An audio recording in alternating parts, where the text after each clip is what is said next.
hypertrophy phase for powerlifting looks very different than for bodybuilding. There's many more sub-issues, but three main issues. Not jacked enough, not generally strong enough, and not proficient enough at the actual sport of powerlifting. You're going to have to be alternating, in my view, between hypertrophy phases and strength phases. At the end of the day, whatever the demand of the sport is, and the different even types of powerlifting have different demands. For equipped lifting, the amount of systemic fatigue you get from even one repetition makes that linear progression out of the gate impossible. Can you imagine a system where like squat 900 for 5 Monday?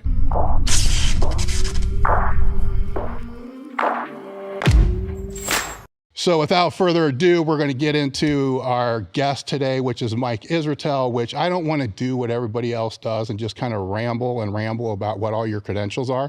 They're going to come out as we just talk throughout the training, but he has a Ph.D. in sport physiology. So we'll just leave it at that. And you've wrote like a bazillion books.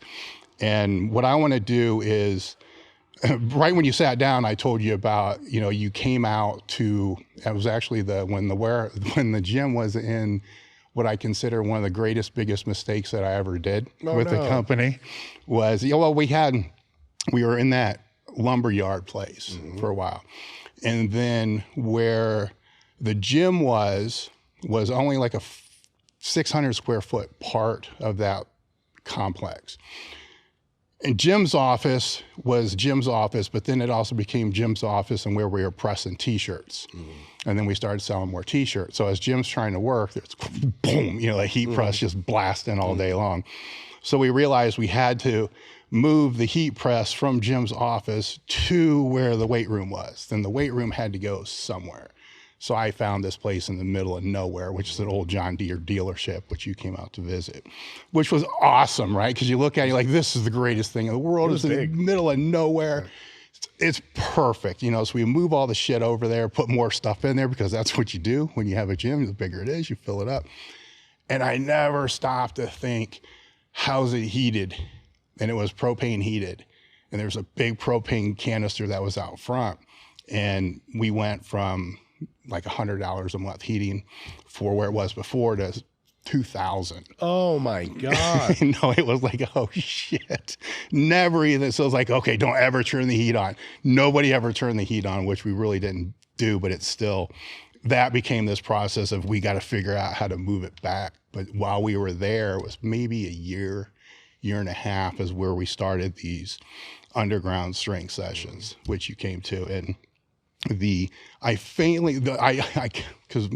we got a mutual friend, Mike Seric, that was talking about it. He was like, he came down with me that one time, and I'm like, who? He's like, well, you're kind of like the bodybuilding guy. I'm like, that doesn't help me. And he's like, you remember Bullet Hole? Like there's this dude named Bullet Hole, yes. Right? And I'm like, oh yeah, how can you not remember Bullet Hole? I'm like, I remember Bullet Hole. We came down one time and we was with Bullet Hole, and I'm like, this doesn't help.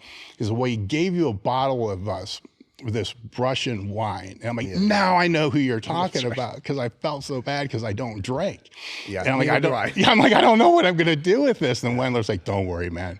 Somebody will take it. Don't worry about it. And it was like gone the next day. But that was a trip. So that's going way back, right? So that was, you were still in Michigan there. So with your studies, was that still your undergrad? That must have been somewhere between towards the end of my undergrad and the beginning of my master's or something like that. What year was that? I don't know. 2008, 2007? Probably. So I was in a master's program during that time. I might have just started it or something like that. Or I was thinking maybe it was just before the master's program or something. But I was not Dr. Mike yet. Holy shit. So just finishing an undergrad degree. Yeah. And I was drug-free and not exceptionally strong, and I knew a fraction of what I did back then. I masturbated a lot, so that's a feather in my cap. That's always a good thing. I was very good at it. When did you come to the States? In 1991, yeah. My parents brought my sister and I and grandma over to the United States. We came from Moscow, Russia. We came as asylum seekers, technically, because we're Jewish, nominally, like just genetically. And at that point in the late 80s, early 90s, it was like okay to just go beat Jewish people up in the street. Because, when shit goes bad, you blame the Jews, which, I feel that. It's just kind of a repeating thing. So President George Herbert Walker Bush decided to approve asylum seeker grants from Russia to the United States. And so we got in and we showed up and we ran away. I was very, very clear about that. We ran away from communism. Most of our jewelry was taken from us at the airport by just airport workers that were like, this is ours now. And they tore up our Soviet Union passports. So people ask every now and again, have you been back to Russia? No. There was a time a few years back where I was considering going for a jiu-jitsu competition with a friend of mine. But then I realized that Russia is one of the only countries in the world in which you don't just need an entry visa, you need an exit visa. Like, can you imagine almost getting on a plane in America? Let's say you're flying from Seattle to like Singapore. Yeah. Is the American government ever going to be like, hey, why are you leaving? No, they don't give a fuck. See you later. See you never. And Russia has to approve that you are allowed to leave. And if you don't get approved, you stay against your will. And I'm military age male, Russian Jew, clearly to Russians, because my name is fucking says it all. Born in Russia, and they can tell because it's on my American passport, birthplace Moscow, Russia. U.S. passport, that all looks fucking wrong. It looks really bad. And if they Google me, they realize I probably have some money, and then it all goes downhill. And that's the kind of situation people have been in where it's like, oh, hey, there's a problem with your passport, but it's nothing $2,000 U.S. cash can't solve right now. I'm just fucking not interested in going to places like that. Anywhere where there's a high enough degree of corruption that it could affect me personally, fuck that. Yeah. So, until Putin dies a fucking timely death here pretty fucking soon, hopefully, I'm not going back. But anyway, that's the story. So we came to America. The first thing I realized about America is everyone's like really friendly and really happy. We never saw many people smiling before. And we were never let down a single time that we were in America. It's just been all like fucking roses ever since. Like all of us in my family have like met and exceeded all of our dreams. My dad so much liked Bush, and sorry to steer political. That's fine. So much like Bush that he also read a book by Donald Trump that Donald Trump had published back in the 80s. And he's such a big Trump fan that my dad may be like the single greatest United States patriot that I know. He would gladly kill for the United States of America with glee. And he's the biggest Trump supporter that maybe they could ever be. I just think that's funny. My politics align. I just straight up say I'm libertarian. So it's the freedom is sweet. But like, it's just interesting, like coming from America, you think like, oh, like they're immigrants, they still have some love for like, there's none of that shit. Like my family's like psychotic patriots at worst, and at best, just people who love America for what it is. So how old were you at the time? 7. 7. Yeah, I remember I knew like to say like 3 things, and one of them was, I don't understand English. And I got off of the bus to go to summer camp, Jewish community center. It was so enriching. But in any case, I got off the bus, and this counselor comes up to me. She's like fucking 16, but I'm 7. And she's probably saying like, hey, like, what's your name and where do I put you? And I literally responded to her, I don't understand English. And then what she said back was the effect to me of, because she kept in English. I remember this was like my first sense of internal sarcasm, where the only thing I thought after that was, bitch, I just told you I don't speak English. Can you at least point? I'm out. I have nothing left. So I was like, oh. And she's like, just go that way. And then everything was great. I learned English within like 3 or 4 months. And then a year later, I didn't even have an accent. So now I'm like the ultimate fucking Russian spy. Oh, it could be. Pretty fucking American. How do we know any different, right? How could we ever? We don't. Maybe I'm here to assassinate Dave Tate. Well, I think you have better targets than me. I didn't say it. You said it. So when did you find training then?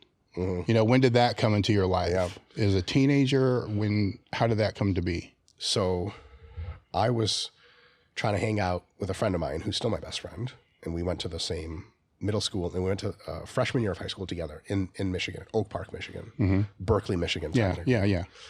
So I was like, hey man, do you want to hang out after school today? And he's like, I'm actually going to go try out for wrestling.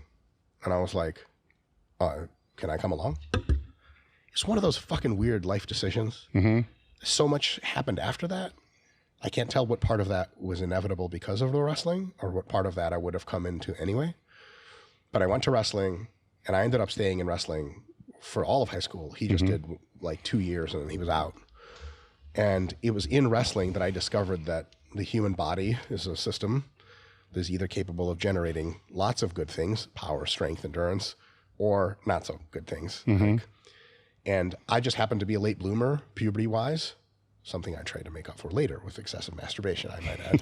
That seems to be a common theme. It's strange times. So I just wasn't super strong or super jacked. And after a season of wrestling, and that's obviously illustrated to you, like you look around and everyone's, they're like teenager jacked. We were like, why the fuck do you have little abs, motherfucker? You ain't 15 years old. And I was the kind of 15 that I was like Harry Potter, but like after the Christmas holidays, like a little pooch. Little kid titties, you know what I mean? Like, just a fucking little kid. And in wrestling, it became apparent to me that like how physical I was a big deal. And I just did not have a body for sport. And at the end of wrestling, I lost some fat, I gained a little bit of muscle.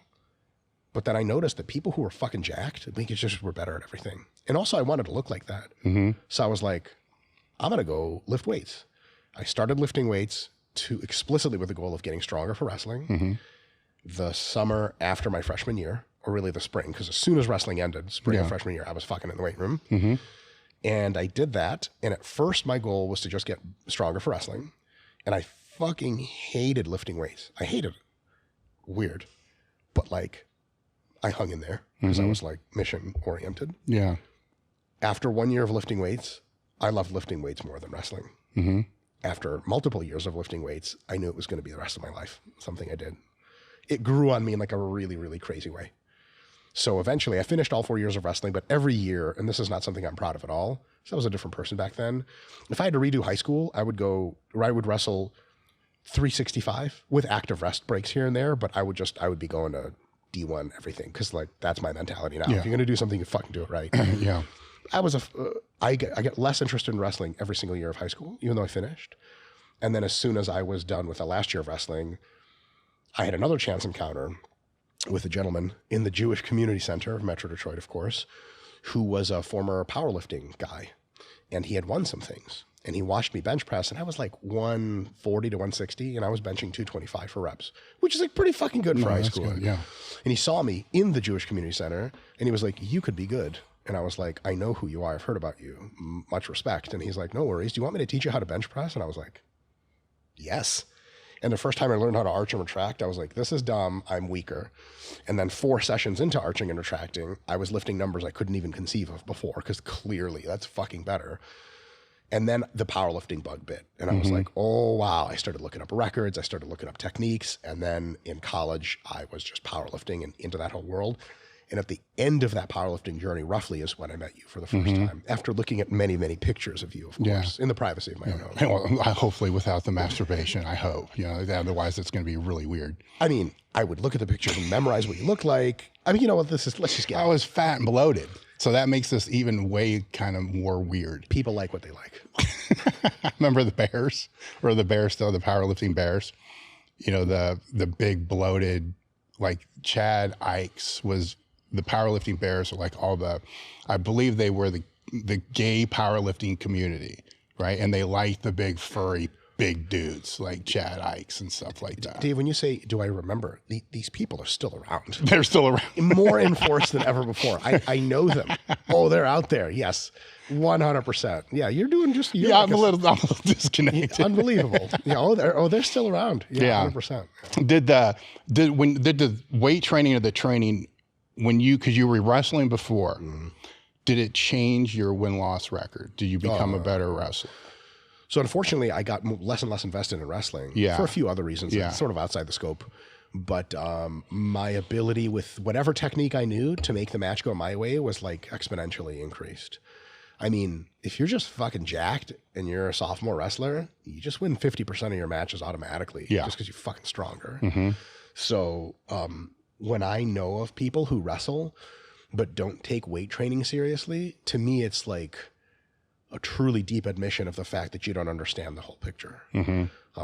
It's like somebody in the modern day who is trying to be the best formula car driver but doesn't do like simulator work. It's like, but you can get 10 times more sessions in a simulator than you ever would in a test track. And you'd be like, I'm old school. Like, no, that's fucking wrong.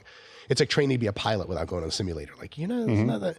So when you're a wrestler, you have to ask yourself, so what is your objective mission? It is to impose my will against the other person, to get them to do what I want. But more specifically is to physically move parts of their body into other locations that they don't want to be.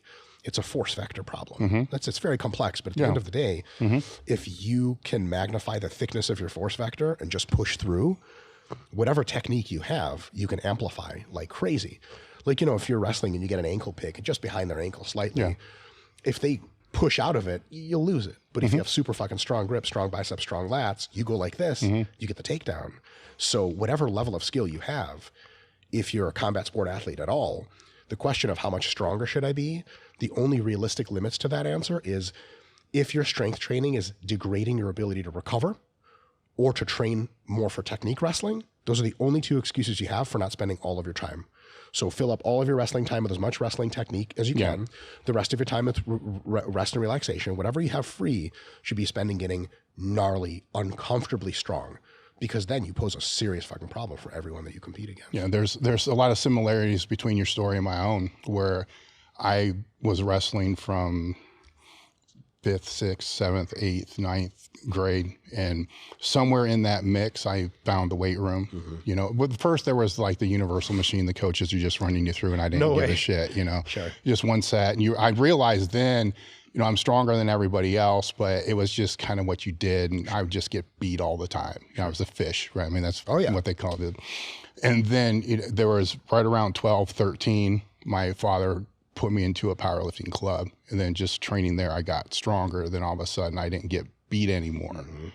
Just my skills were the same, maybe a little better, because I love the training. I love the mental aspect, the work hard ethic that wrestling has. Of course. And at the same time I was playing football.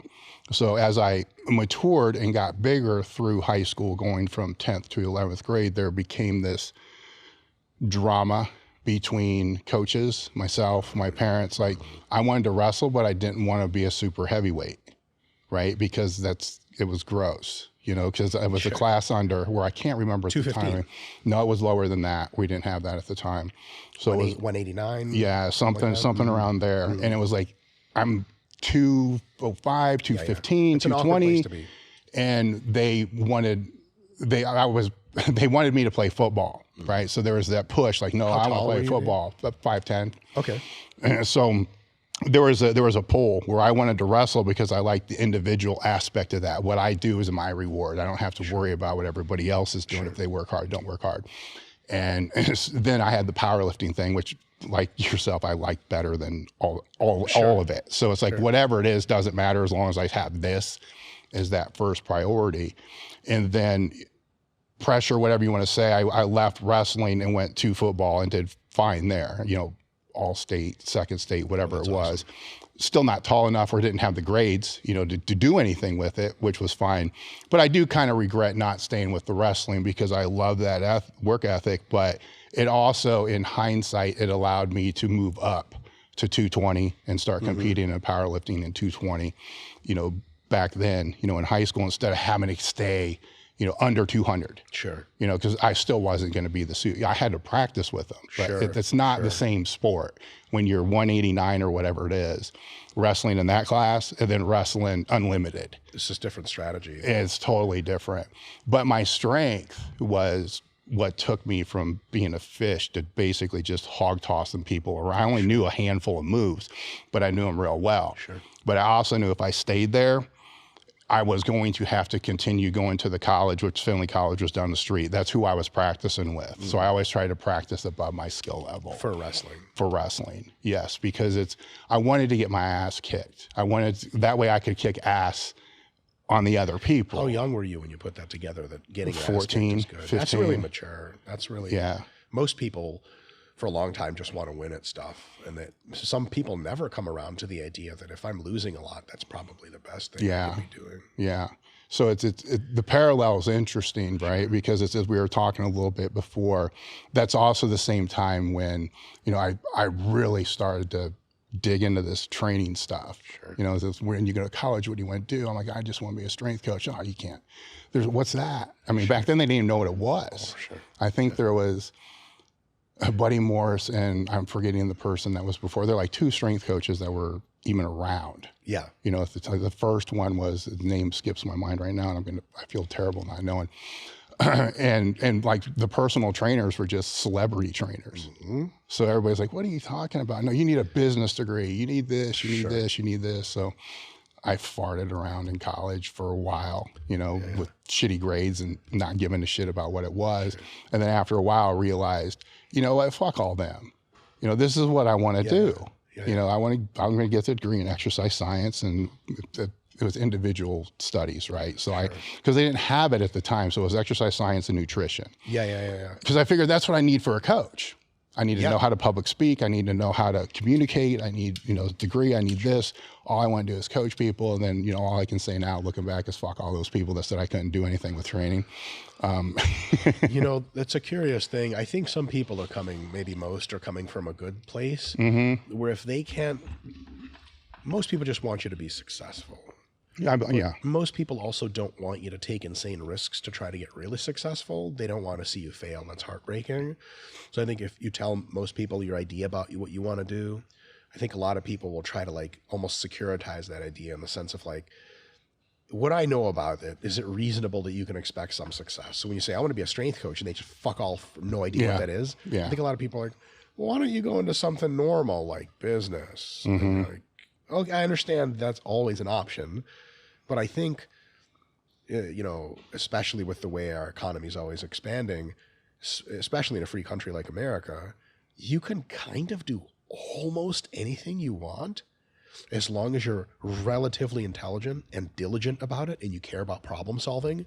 You're probably going to be pretty successful and have food. But our parents probably came from a different world in which shut the fuck up and get a real job. Yeah. And then you can, if you have a fucking castle in your free time, you can fuck around with your bullshit hobbies, but first provide in some kind of normal job. Yeah. And I think it's scary when kids will say can you imagine I don't have kids, maybe someday in the future, but if my kid was I want to be a VR TikToker when I grow up. What the fuck is that? God damn it, get a real job, be a farmer. But in the reality is TikTokers make $15 million a year. I don't give a fuck. And if you're competent at it, great. Yeah, no, that's a great point. At what point did you realize that, that you wanted to make a profession out of this? I mean, so I'm not a person that's going to sit here and degrade an exercise science degree. I think people that do that, you can.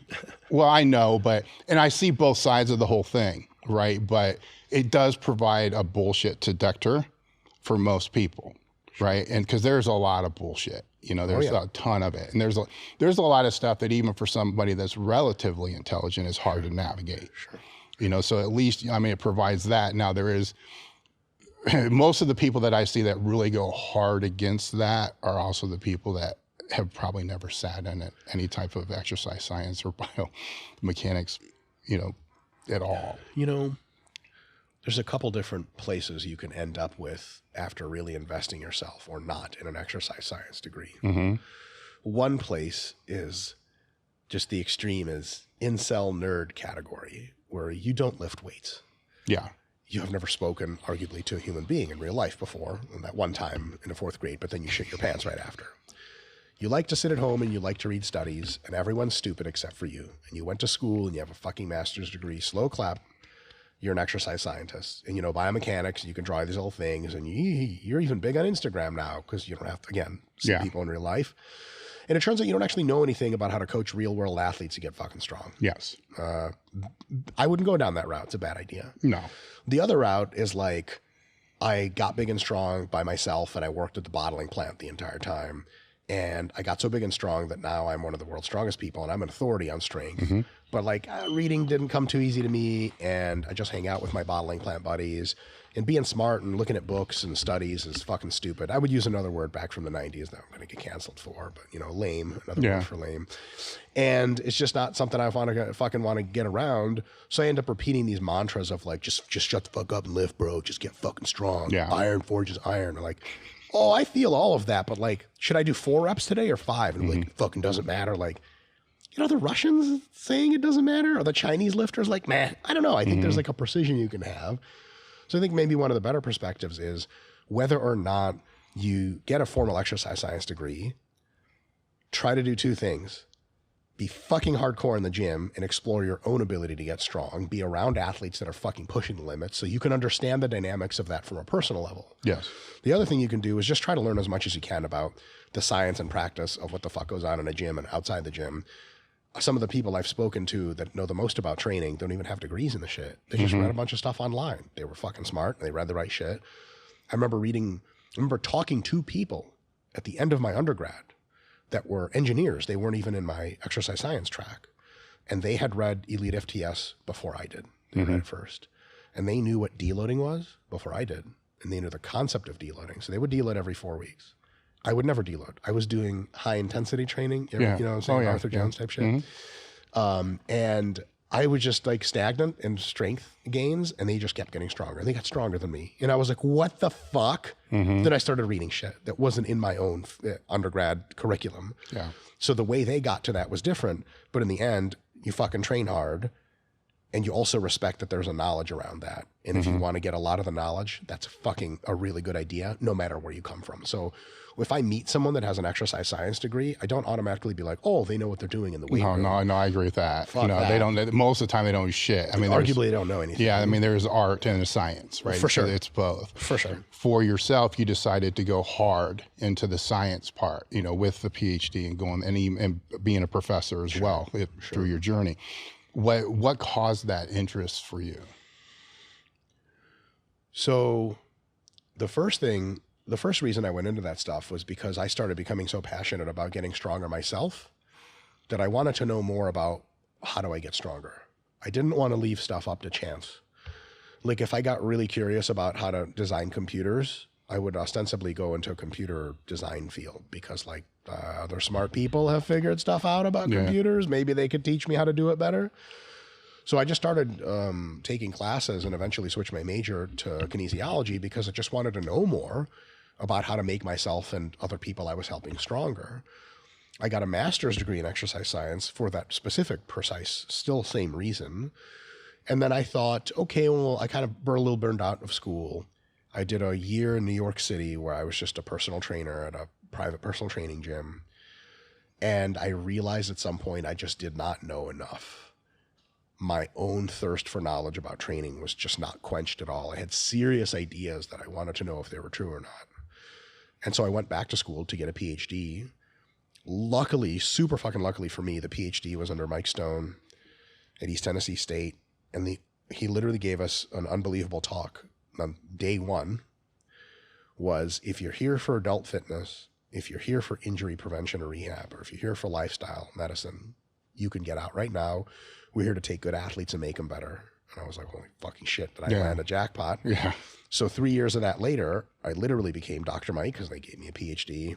It was pathetic. I cried a lot. They were like, fine, fuck you, here it is. And I actually learned the integrated science of what's now called modern periodization. I went to school for 3 years to learn periodization.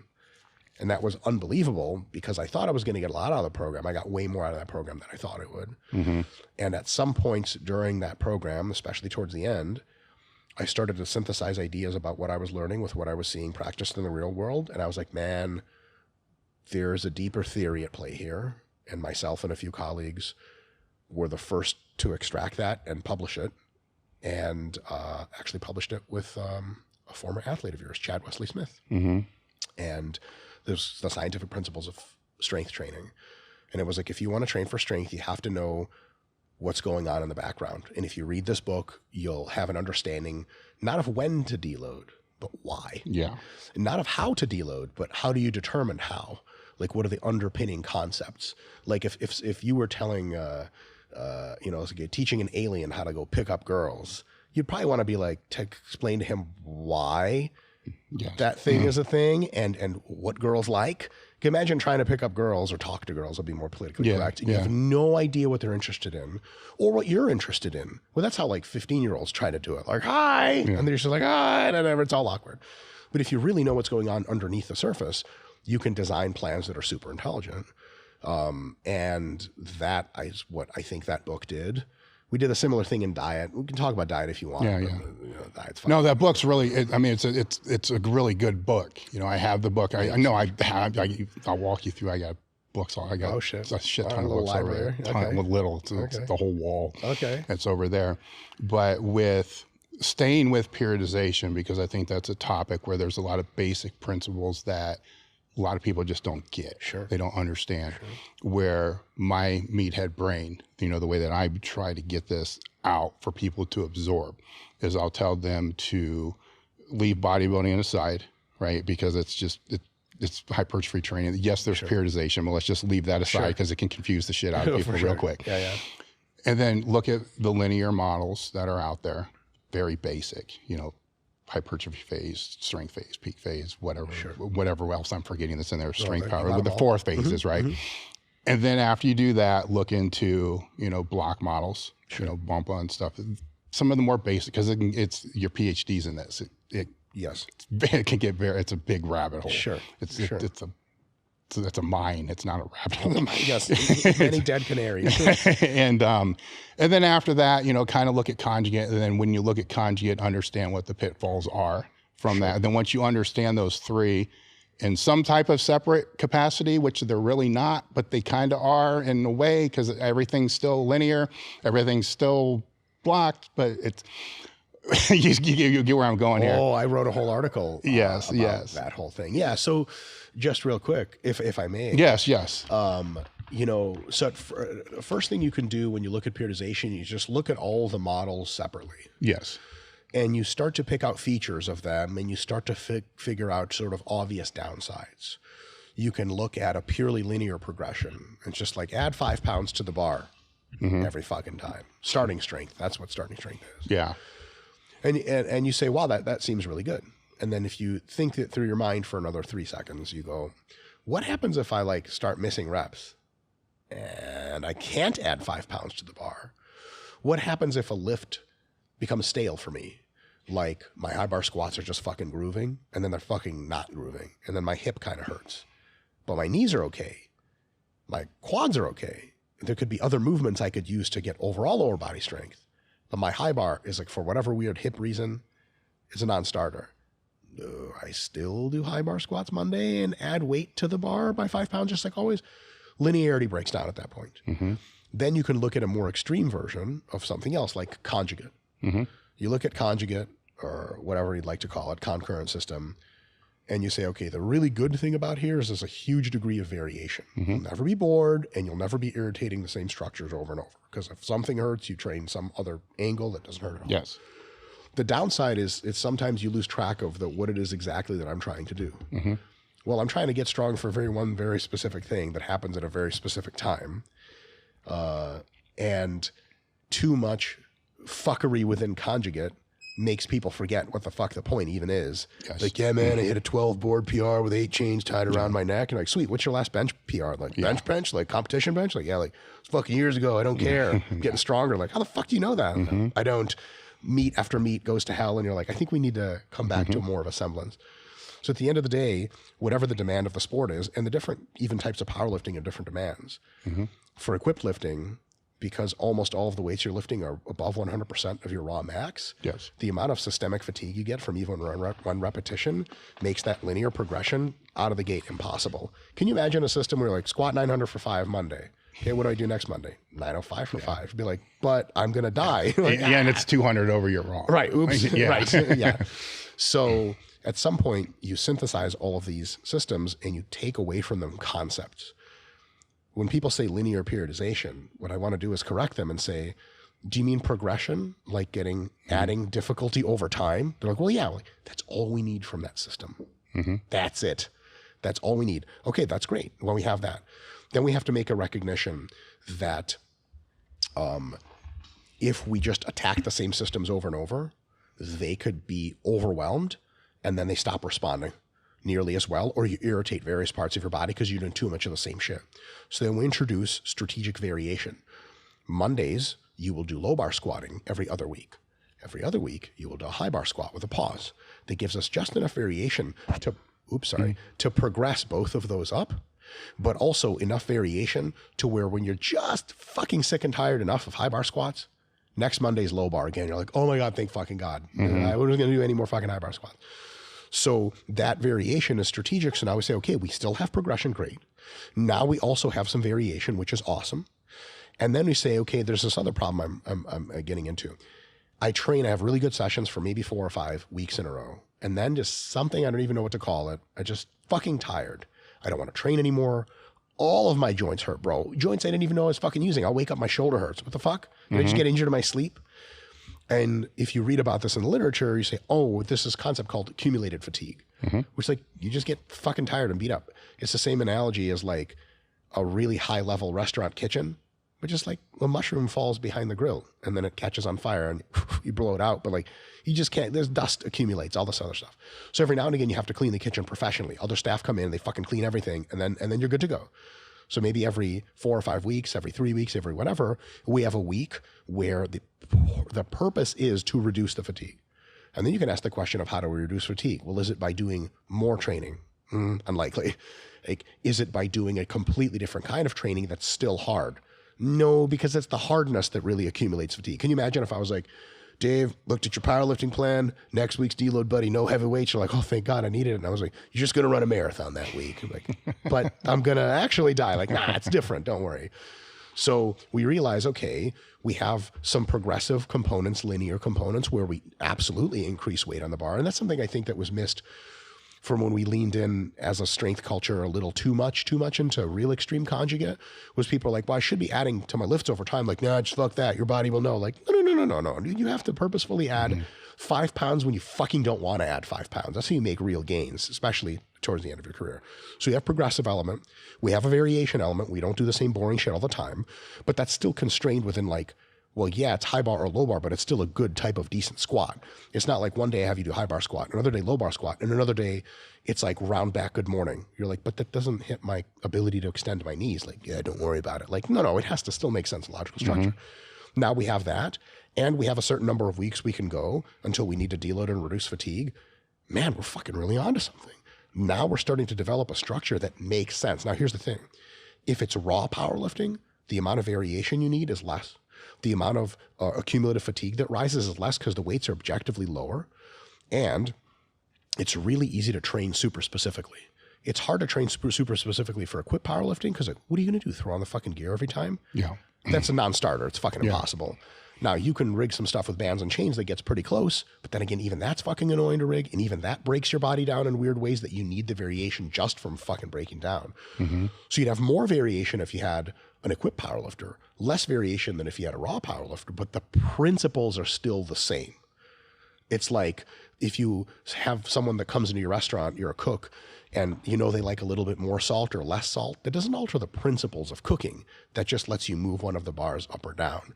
So for me, I had to get a fucking Ph.D. to understand all this shit, to really make sense of it, so I could come back to other people and say, hey, training's kind of mysterious, but if we just look at it calmly for a while, we can distill it into a set of dependable principles that after you look back at training, you have a list of needs for the kind of sport your athlete that you're helping is interested in. And you can weave together training that at the very least just makes some fucking basic sense. And then you can troubleshoot it later to make it more and more perfect, versus being like, hey, we train, insert periodization model name here, and that's what we do. Well, that's not, you might not really be understanding a whole lot of stuff, and you might not be able to be as open-minded and think critically about program design, such that you're just making the best programs and you don't fucking care what they're called. Some people say like, hey, you do linear periodization. First of all, it's not a thing. Second of all, no, there are other non-linear elements that we use all the fucking time. Now, when you're speaking of, the phasic structure of the plan, where, and I know everything is, it depends, right? Where if it's a lifter that strength-based, where I usually would recommend that they look at 2 years at a minimum, and then kind of work back from where they want to be from there to be able to put in a large enough of phasic structure to be able to cycle, in and out of the variants that we're talking about, the hypertrophy, strict hypertrophy work, which is kind of recovery and so forth. In other words, how am I trying to ask this?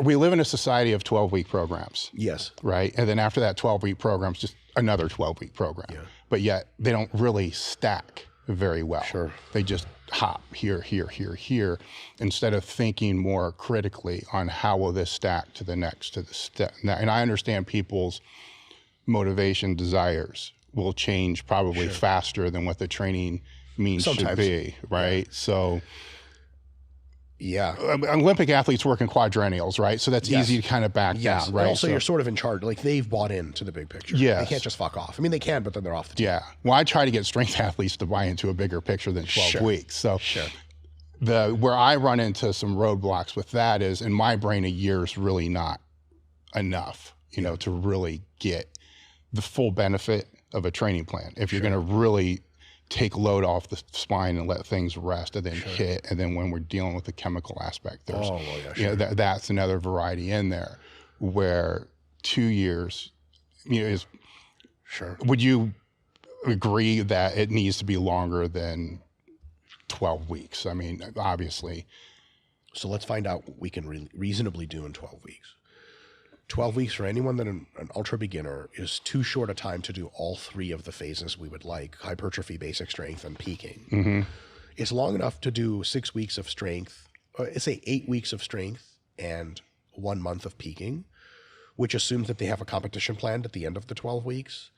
And if they don't, a lot of people will do this. They'll just test their maxes afterwards. That's cool and all, but there's a trade-off between testing and improvement. You don't get better testing your maxes. You get better putting in the fucking hard work of doing boring sets, largely 3 to 6 repetitions. Which fucking nobody wants to do.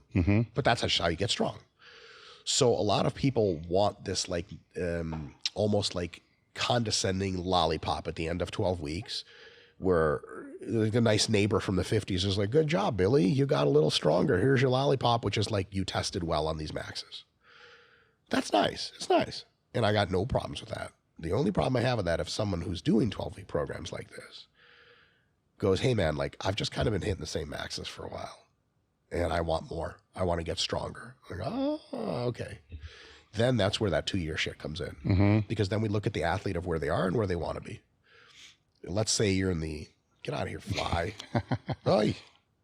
Anyway, let's say you're like, it's a semen on your hands from masturbating. I never clean them. I feel like I'm getting rid of something valuable if I do. Isn't it a sin also to flush that many potential half-lives? Oh, God. This could get off track. Let's figure out if we can get ourselves back to periodization. What was I saying? Like he hasn't said worse on a daily basis. Right. I always have, you know, the thoughts I have in my brain, I understand mostly not for public consumption. There's a lot of filtering before I speak. So let's say someone wants to make a splash at the 308s and they're like a pretty lean 290.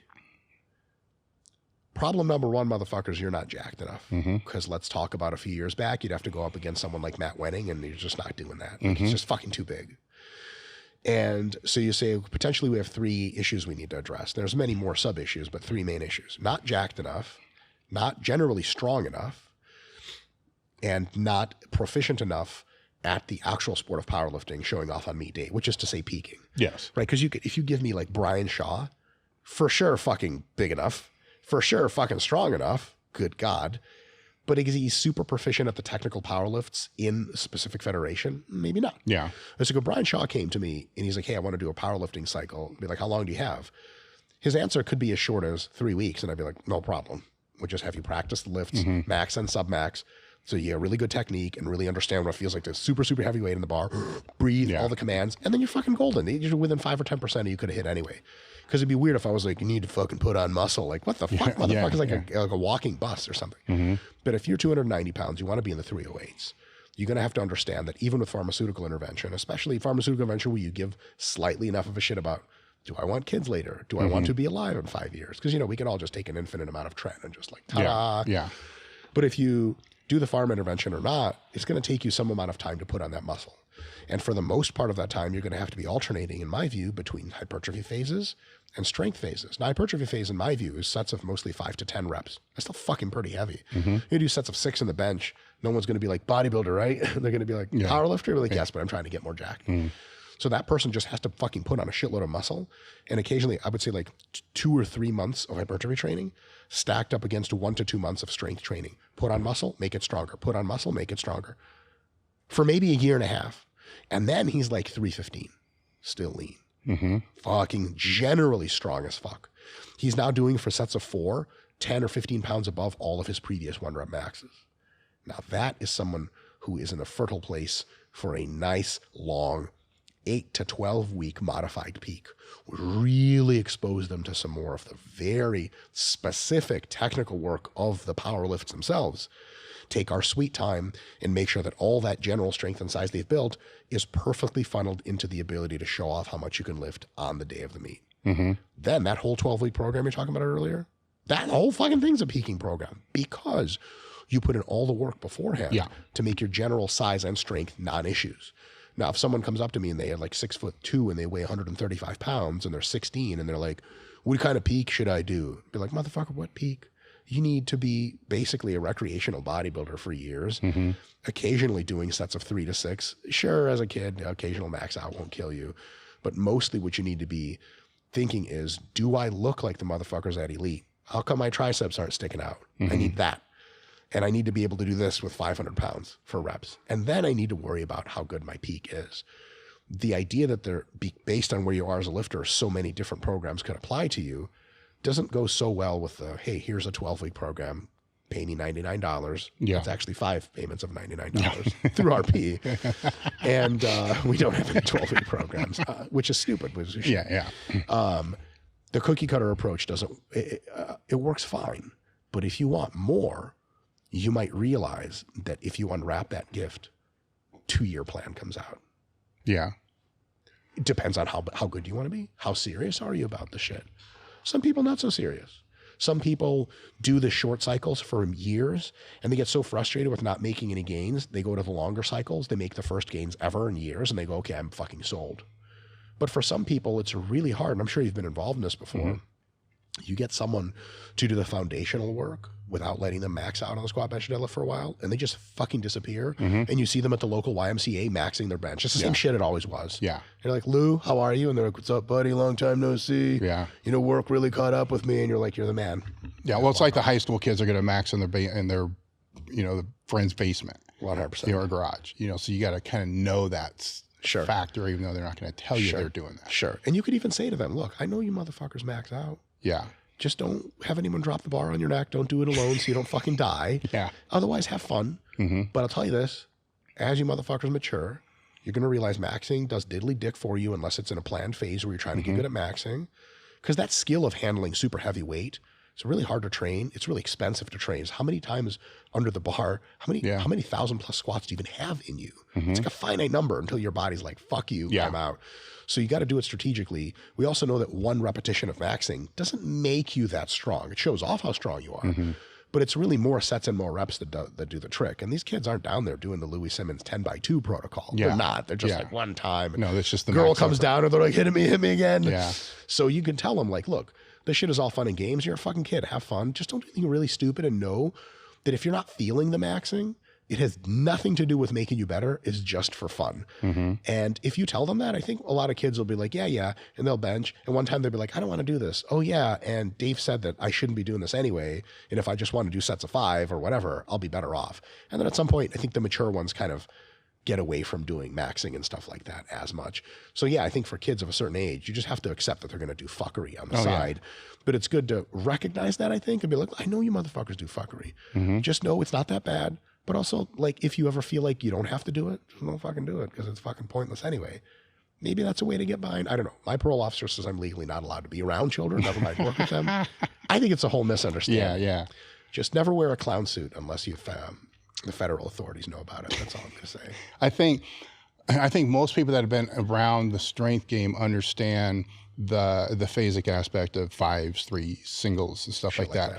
Where I think they get lost is in if it's an extended hypertrophy phase like you're talking about, put the muscle on for a year, where the basic premise with that is just going to do a bodybuilding split. I'm just going to do that, and there's no real phasic structure behind what they're doing. So what would you recommend for somebody that's on that long hypertrophy phase in regards to their quote unquote fives, threes, singles?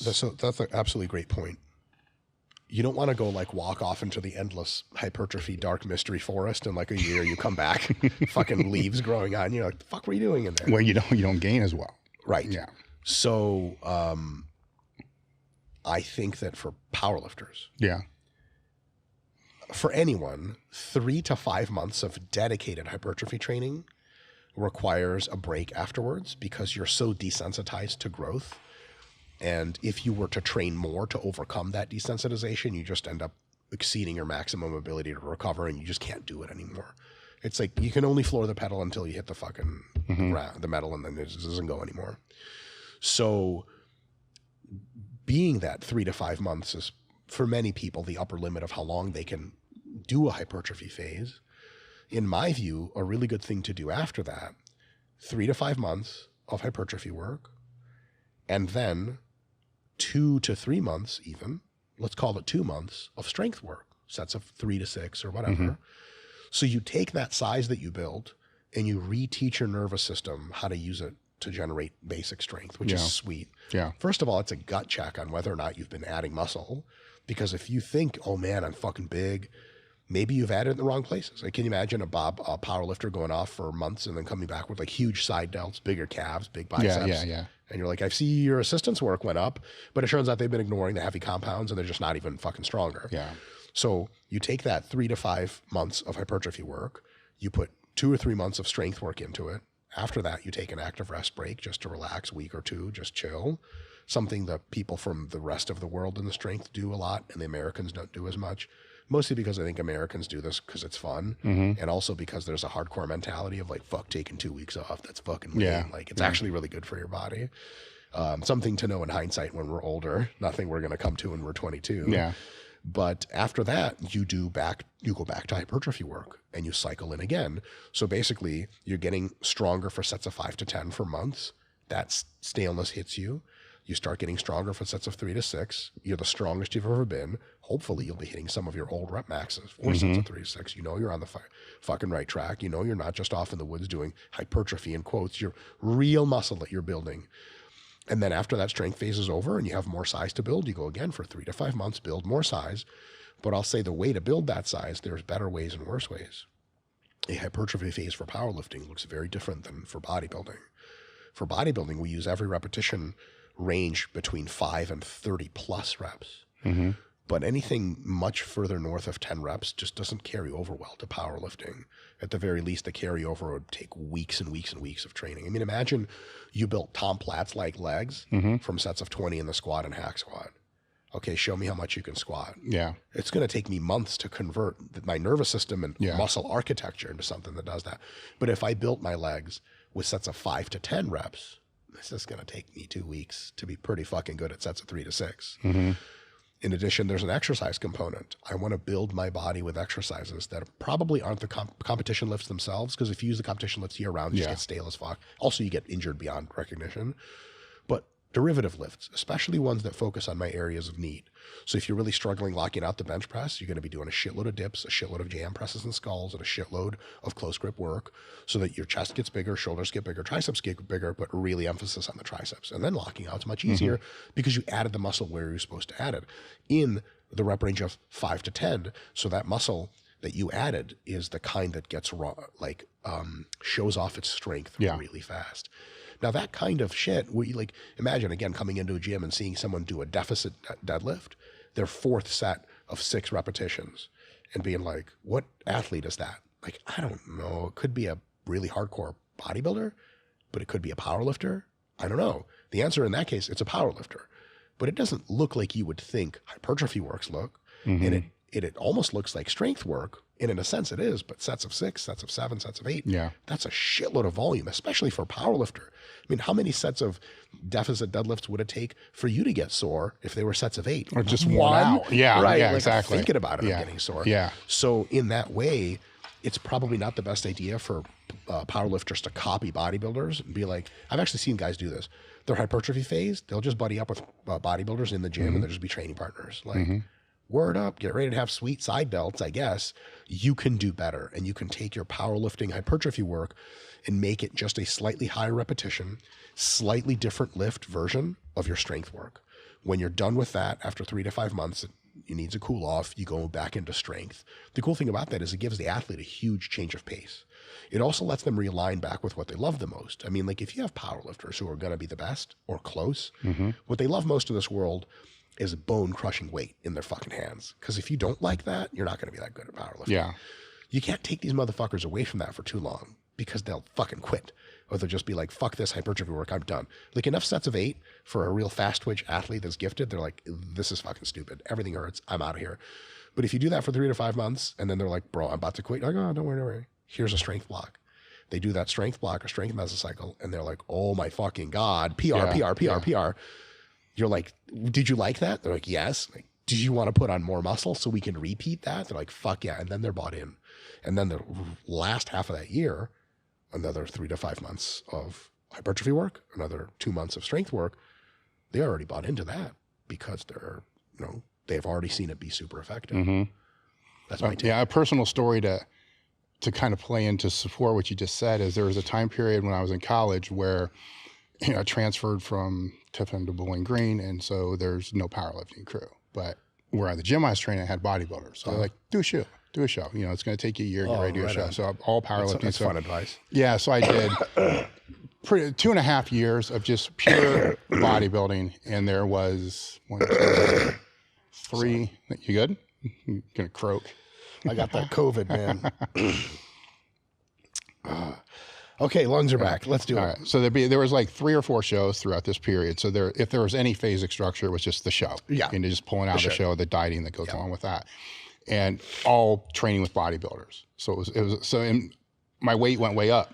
So I went from a 242 class to off-season 265. You were trying to gain, or was it just eating and growing? It was. I never trained like a bodybuilder before. Yeah. So the volume. Yeah, the volume. So it was just that, and my strength on a lot of the weird lifts. Behind the neck presses. 405 for 5 and stupid shit. Like benching 455 for 8. Stuff that I wasn't doing before powerlifting. Sure. Just crazy stuff. But it was all bodybuilding oriented. So then after the 2.5 years of realizing this isn't my gig. I don't want to do this. I'm going to go back to powerlifting. I went right into, the 8-week peaking powerlifting phase, went to a meet, totaled 200 pounds under my best total, weighing 30 pounds heavier. Yeah. And a whole weight class heavier. Now, had I, as what you're saying here, threw in a couple phases in those 3 years to take the muscle that I was developing and teach it to do, right? The easy way to explain it, teach it to do what I wanted it to do, which is the powerlifting. It wouldn't have taken, because that fucked my head. That was a big brain fuck. And Louis, of course, was there at the time. This was before I moved to Columbus. Like, that bodybuilding shit ain't gonna do nothing for you. It's all, you put all this muscle on, you can't fucking lift anything. I'm like, dude, I don't know what's going on.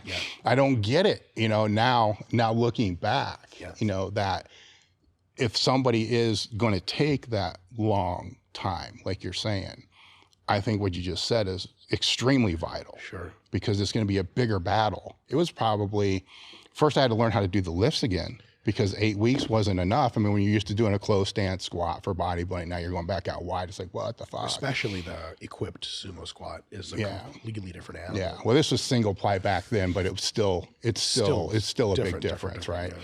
And but all the lifts are different, because I wasn't deadlifting a lot with the bodybuilding, because why? There's other things you can do that I didn't like the deadlift anyhow. So there's that all aside, if you don't like a movement, don't do it. Yeah. It's funny how people jump my shit about that. But and then the bench is even different, with my structure, I couldn't, benching was terrible for trying to grow my pecs. My arms just overpowered all the freaking time. Sure. And I had to relearn all that. Yeah. And it's like, what the hell? And it took longer. You basically switched sports. Yeah, I did. And it, of course, hindsight is 2020. At least you learned a very valuable lesson. Big one. Powerlifting strength is specific strength. And being able to do powerlifting things definitely depends on how much muscle you have, but it depends on more than that. Your ability to do the movement, to focus during the movement was a big part that I learned. The other one was, I became very strong on auxiliary exercises, accessory exercises that really didn't mean shit in powerlifting. Sure. Like an 80-pound side raise. Well, first off, it doesn't mean shit anyhow. But Sure. back then I thought it did. Like whip up the 80 pounds and big delts. Just move stuff. Yeah, just throw the shit around and kind of go that route. Which that's something fun to talk about. So we'll talk about that, right? Yeah. So, let's keep into the weeds with the hypertrophy stuff and talk about one of the things that when I'll have people out for training clinics that I try to lifters, right? That I try to teach them and to show them is how to train movements kind of like a bodybuilder. Let's take the momentum out of the start of the movement. So let's, get to an end range, your full range of motion, right? So get to the end range. Don't use momentum to start it, and then flex it as hard as you can and then control it on the way down. What I want to show them to do is if they're going to do an exercise like a push down, or a one-arm tricep extension. Yeah. You don't need to use 60, 70 pounds. I should be able to, if it's you, I should be able to say, here's a 30-pound dumbbell. I want you to go to failure between 12 and 15. Right. And you'll find a way to go to failure. Sure. If you got to, flex it harder, slower the tempo, whatever it's going to be. Because a lot of lifters come through this mentality of that repetition is only one way you can do it. Just muscle fuck it up, and then bring it back down.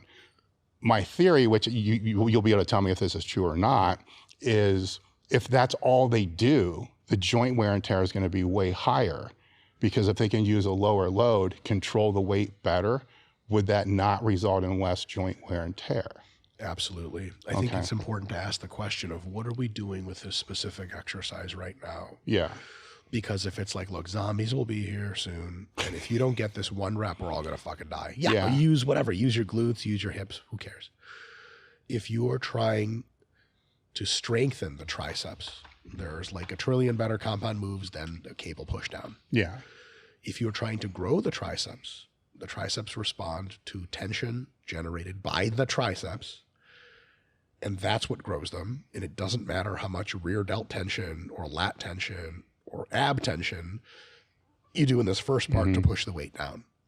And nobody gives a flying fuck how many plates in the stack you put.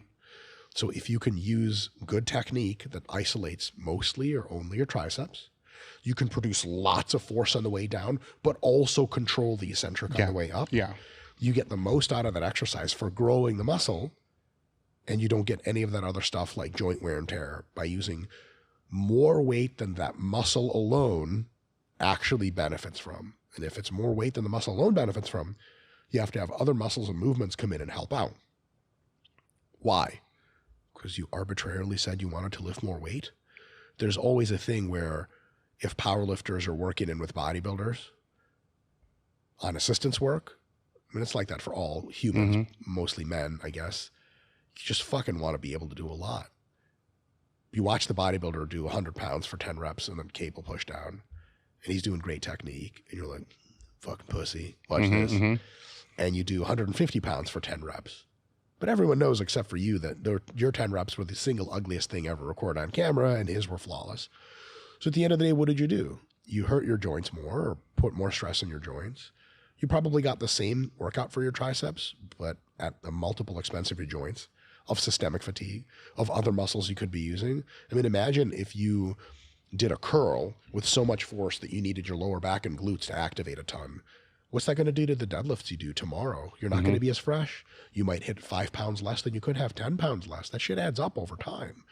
So when you're using an assistance exercise, it's super important to understand what muscle we're targeting, what the range of motion is we're going to be doing, making sure we understand where the muscle moves through the range of motion, and ideally nothing else happens. Yes.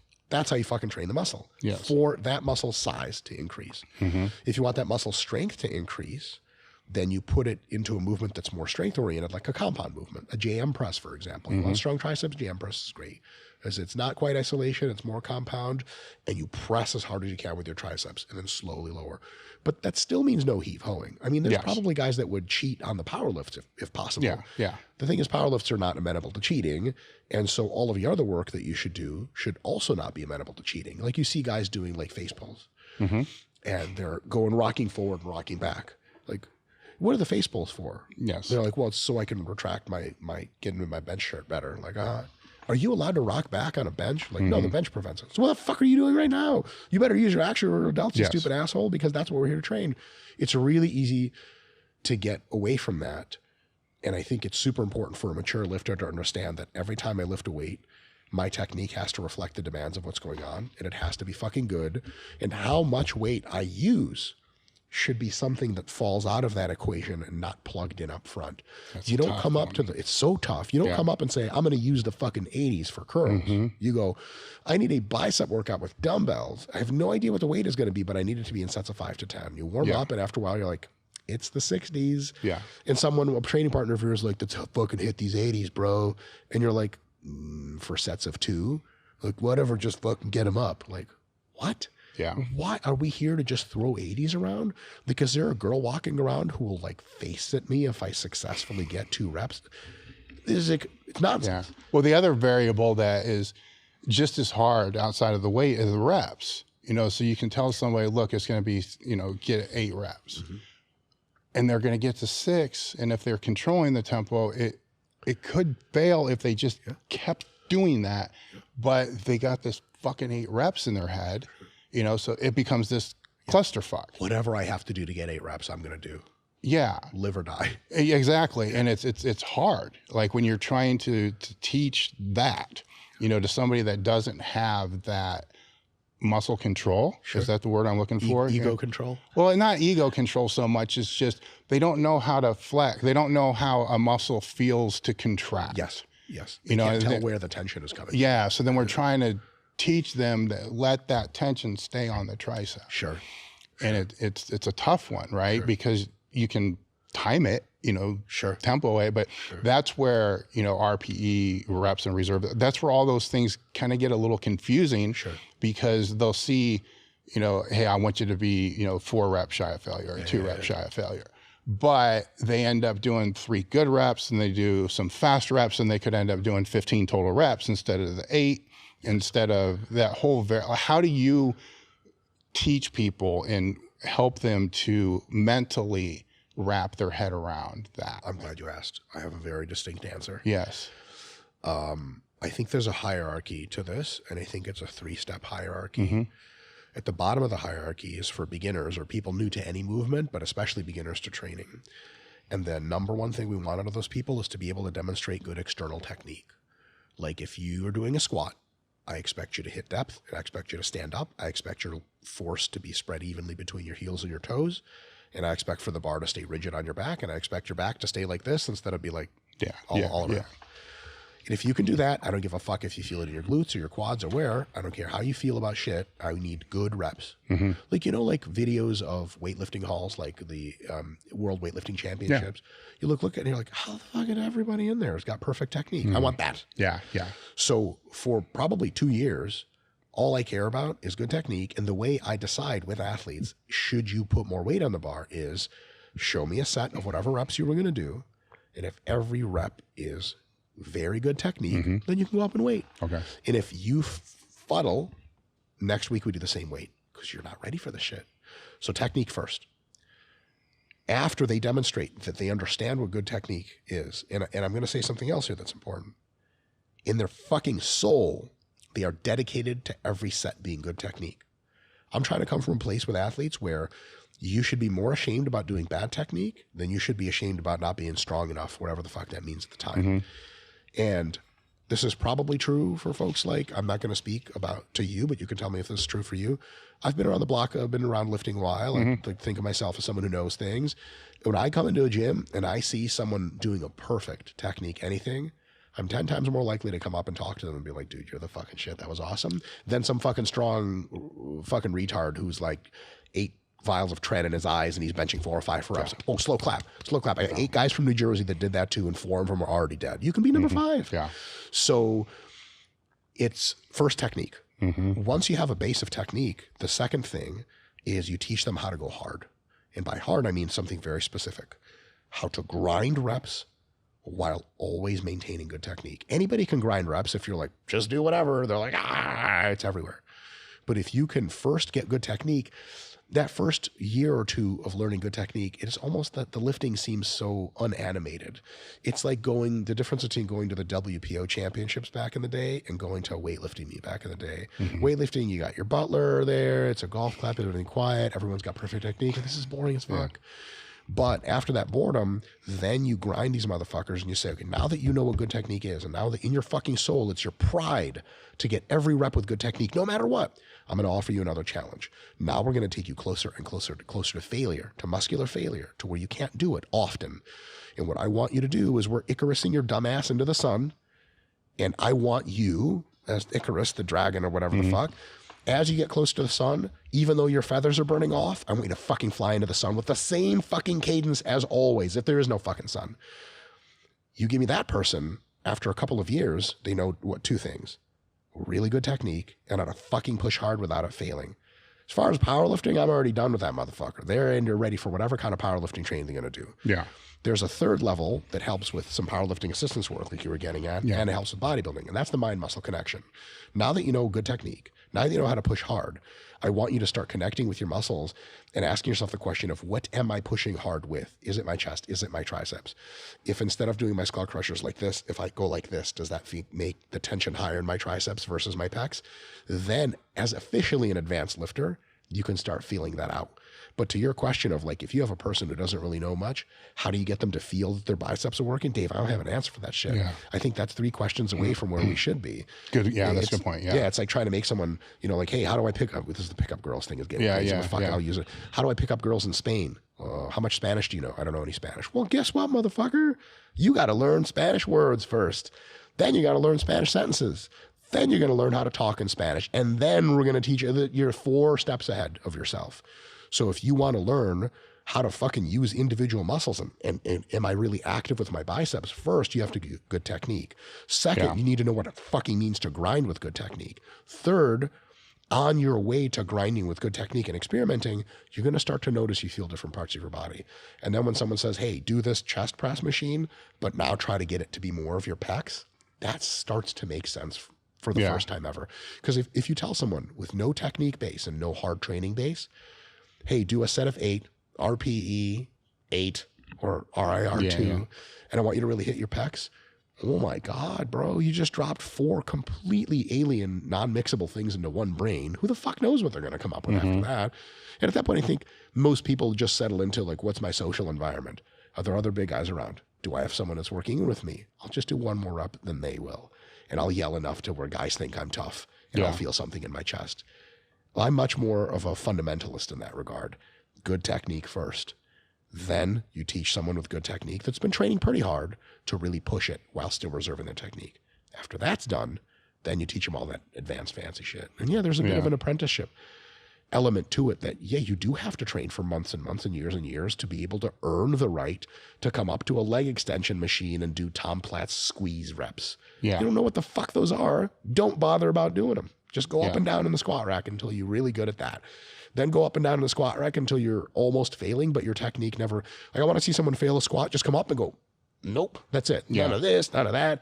Then you're ready for that next level shit. Would you say that third level is critical for somebody to develop hypertrophy at their own highest level? Yes. Okay.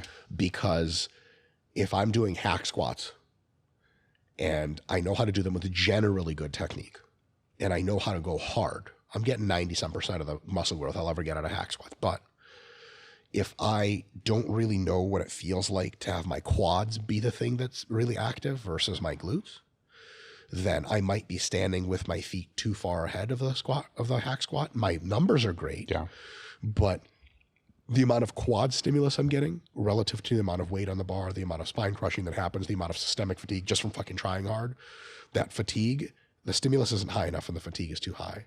So if I now go, okay, I'm going to do this exercise, still with good technique, still hard, but I'm going to try to, especially in my warm-ups, feel which foot stance really allows me to really feel like my quads are getting pulled off from the bone. And it's different for everyone. Everyone has a different build.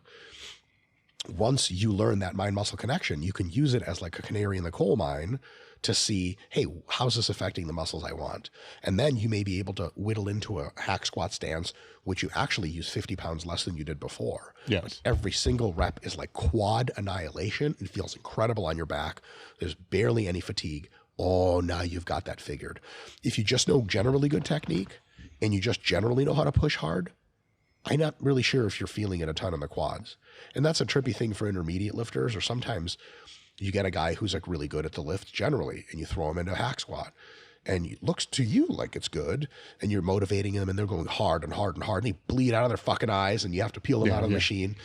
And you sometimes ask them prematurely, like, how did you feel that in your quads? And they're like, dude, I don't know, man. I felt it in my soul. Like I felt it everywhere. And that's a very good answer. That means you're working really hard. But a better, more advanced answer would be, I need to put my feet back a half inch because I felt it too much in my glutes and not enough in my quads. So once you have mind-muscle connection, absolutely you can develop your physique to the maximum, because every exercise you try and every variation of exercise you try, wide grip, close grip, etc., you can within a couple of reps, a couple of sets, settle into a technique that's personalized for you to get the most stimulus to the muscle possible with the least fatigue that you have to pay. Do you think this is why some people don't grasp training to failure the way other people do, right? So with what you're saying as an example, I believe I know exactly what you're talking about, right? So if you're going to do a set and you're going to take that to failure and you're doing it the way that you're speaking about doing it, that rep speed may not actually slow as much as people would think it's going to slow throughout the set. So you're not going to see this decrease in rep speed the same as you would if somebody's just, let's just say, muscle fucking a set up, right? I like that term. Right? Because the accumulated fatigue from that set, from the contraction, from the staying tight, it's going to be different. Where you're at that top of that hack squat per se. And you can think, you know, if I just drop down and just jam up, maybe I can get 3 more. But if you kept that same tempo, you know, or that same contraction, that same tension, right? You're not going to get another one, right? So that set, essentially, if it's to failure, would be over. But some others would look at that and say, well, hell no, that set never slowed down, you know, so it wasn't to failure. 100%. Okay. In addition to that, I think the failure stuff, people forget that they assume that failure training, there's a drop off in velocity. The underlying assumption very few people state is that you're going for maximum velocity on every rep to begin with. And the only reason you slow down is you just can't go as fast. I don't know about you, man, but most bodybuilders are not trying to maximum concentric velocity. No. You're not taking a dumbbell press and being like, all right, it's down here, ready, fellas? No. Like what? I'm sorry, what? Yeah. Like from rep 1, I'm intentionally going a little, sometimes a lot slower than I need to in order to feel the muscle, make sure the technique is really good, set up the eccentric. If I come up super fast in the concentric, I'm all wobbly and the eccentric sucks. Come up nice and smooth, slow, and then come back in smooth, and then over and over. And at some point, I start to get tired in the muscles. But I maintain that cadence because that's the cadence that allows me to target the muscle best and get the best technique. It's the rep, it's the repeatable rep. Yeah. Every rep the same. And at some point, the external velocity is identical, but the internal fraction of my muscles I'm turning on to keep that velocity up is higher and higher. And every rep is the same speed-wise looking out from the outside. Yeah. From the inside, I'm like, oh my fucking God, it's hard to keep up the speed. So then I might rack and someone's like, dude, you never even slowed down. Like inside the muscle, I depleted the entire time. But because I capped my velocity concentrically at the beginning, all you saw was the tiny little bit of a slowdown. But I promise, if I tried to do another rep, it's just not there. Yes. Same question now, because when I asked about that tier 3, it was a little bit loaded because I said hypertrophy. Sure. Okay, now is that same tier 3 an essential component for somebody that's just wanting to reach their absolute strength capacity? Powerlifter, weightlifter, so forth. No. Okay. I would say it's often a distraction. Yes. Because if you're worried about individual muscles in a complex athletic lift, you're worried about the thing that's taking up your mind when other very important things should be. Yeah. Well, that aside, just on their accessory work. It can offer an advantage on accessory Yes. work. At the very least, just improve your stimulus to fatigue ratio. Like you could be doing 3 sets of bicep curls and getting just as good of a workout as it used to take you 4 sets of bicep curls to do, because like, yes, the movement was good, but if you just angle the elbows back a little bit instead of forward, you just get a bigger bicep hit and less of an elbow grind. So on the accessory work, yes, but if even it's just bare minimum to let you feel out where the joints don't hurt and where generally the muscle seems active, that's probably, I don't want to say good enough because there's always room for improvement. Yeah. But to me, that's really good. And to be honest, if I see a powerlifter doing assistance work and they have good technique, good range of motion, and good control, and they're going hard, I'm not too worried about being like, you fucking waste those hack squat sets, man. It's none of that's going to your quads. Like, look, if the knee bends a lot, something has to be happening to the quads. Now, I would love to talk to them, especially if they feel like they have a problem. That's, I think, when an important coaching tool comes up, is the question and answer method of like, hey, Jim, you did a good job. You feeling your pecs on those incline presses? And if he's not an honest person and gives a fuck, it's going to, whatever, who cares. But if he's honest, it's like, I'm having a little trouble with that. I can really feel my triceps, my chest, I just don't feel. Then you can have the discussion of, let's try slow this down and see how, if you go like this, go like that, what feels better. You could just dump that exercise altogether because it's a shit exercise for them. There's tons of people right now doing assistance work and exercises that are just not good for their builds. Yes. They shouldn't be doing that. They wouldn't know that unless they looked into the mind-muscle connection and figured out, how do my joints feel? How do the specific muscles I'm targeting feel? How do other muscles feel? So it absolutely is important to do, but even if you just have them externally looking good and trying hard, I think they're 90% of the way there. And then on the powerlifting platform itself, or in the peaking training to get ready for that, a totally different kind of third tier category develops. And that's the ability to completely subconsciously and athletically execute near perfect technique. If you're thinking through your lifts while you're doing them, you did not prepare adequately. Your shit needs to be automatic. And that you can only get from lots of time in either high speed, light work with good technique, or heavy work with actual super heavy weight on the bar. And it's something you grow. You can't pretend your way into it. Yes. And when you are that strength athlete and you're looking at that training block, let's go with just a training day to make it easier to discuss. You have, let's say you got the first movement, which is your main movement. And then the second movement, which is going to be more in that 3-5 rep, more of a strength movement. Then you got the downstream. Sure. Upper body could be push down, side raises, whatever it's going to be. When, multiple questions here.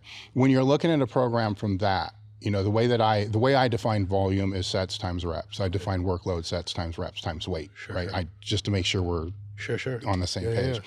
That total workload of, I know lifters that will calculate the whole day, right? And then they're counting all those accessory movements into that workload, where I've always kind of been under the mindset of, no, you got this, which you need to calculate independently of this, right? Because it's different. Because if you're looking at that workload, or even if it's just the volume, sets and reps of these things here, and you do take a movement like the push down, the side raises, or whatever it is, and one person could have programmed 5 sets of 8, right? And or they could do it with more control, more tension, do 2 sets of 8, thus reduce that workload for that stuff there, which some people are scared to do because it's going to decrease their workload, which they think is going to lower the work capacity, which plays into the overall block that they're doing. You get where I'm going here, where I'm falling under the mindset of, if you can do 2 sets and it's going to create more tension and that shit's for hypertrophy, then there you go. I would think that would be better than the 5 for that type of movement. By a long shot. Okay. And it's real easy to start keeping track of numbers like workload or volume and get addicted to the numbers and really start to try to push the numbers up and forget about what the numbers are for. For lack of a better offhand analogy, it's like thinking about like how hard you're fucking and how many times you've fucked. Like, you're like 901, 902, 903. It's like, why is this good? Assuming you've already nutted and it's just round 2, you're trying to help your partner out. Well, Is it the number of thrusts they care? Not really.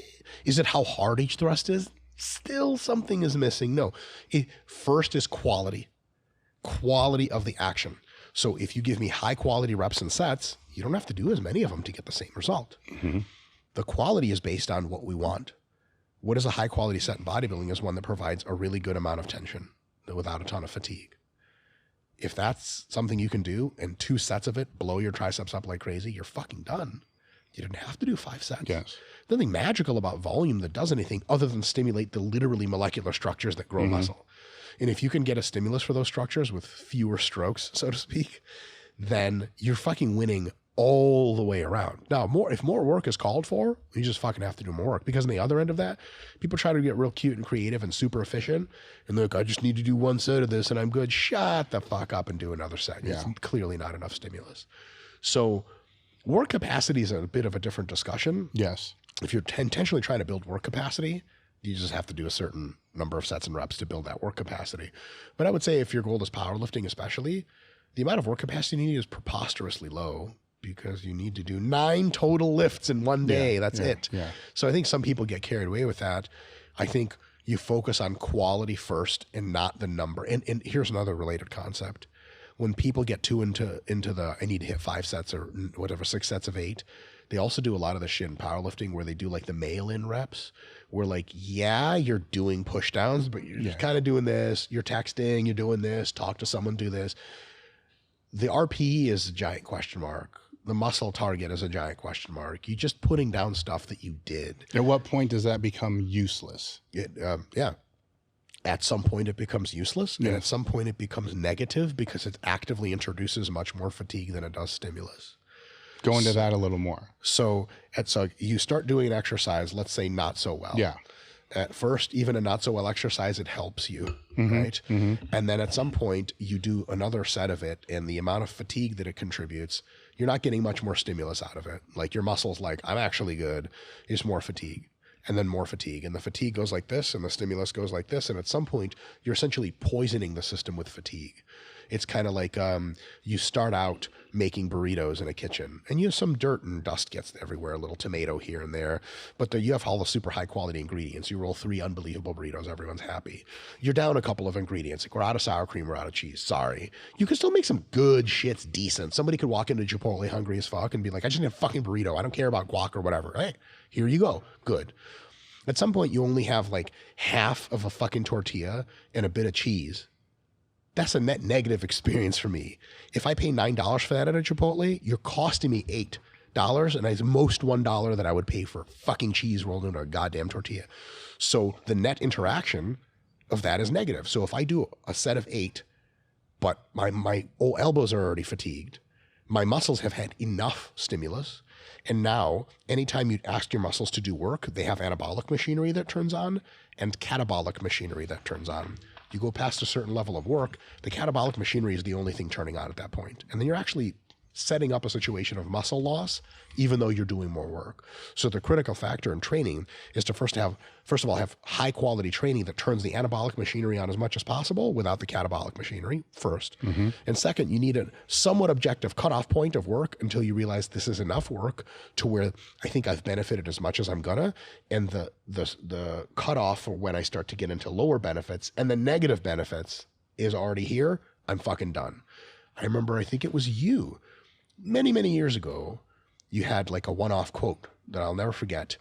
And you were like, from my experience in the gym, I feel like you can do 1, 2, maybe 3 movements, true exercises in any one session, and then you're fucking done. Yeah. And you said something to the effect of like, if I see a guy who has a program of like 6 hardcore lifts, like, fuck off. Mm-hmm. You do your squats, you do your low bar good mornings. Maybe you go hard on leg press. Maybe. Yeah. And then you're out. Yeah.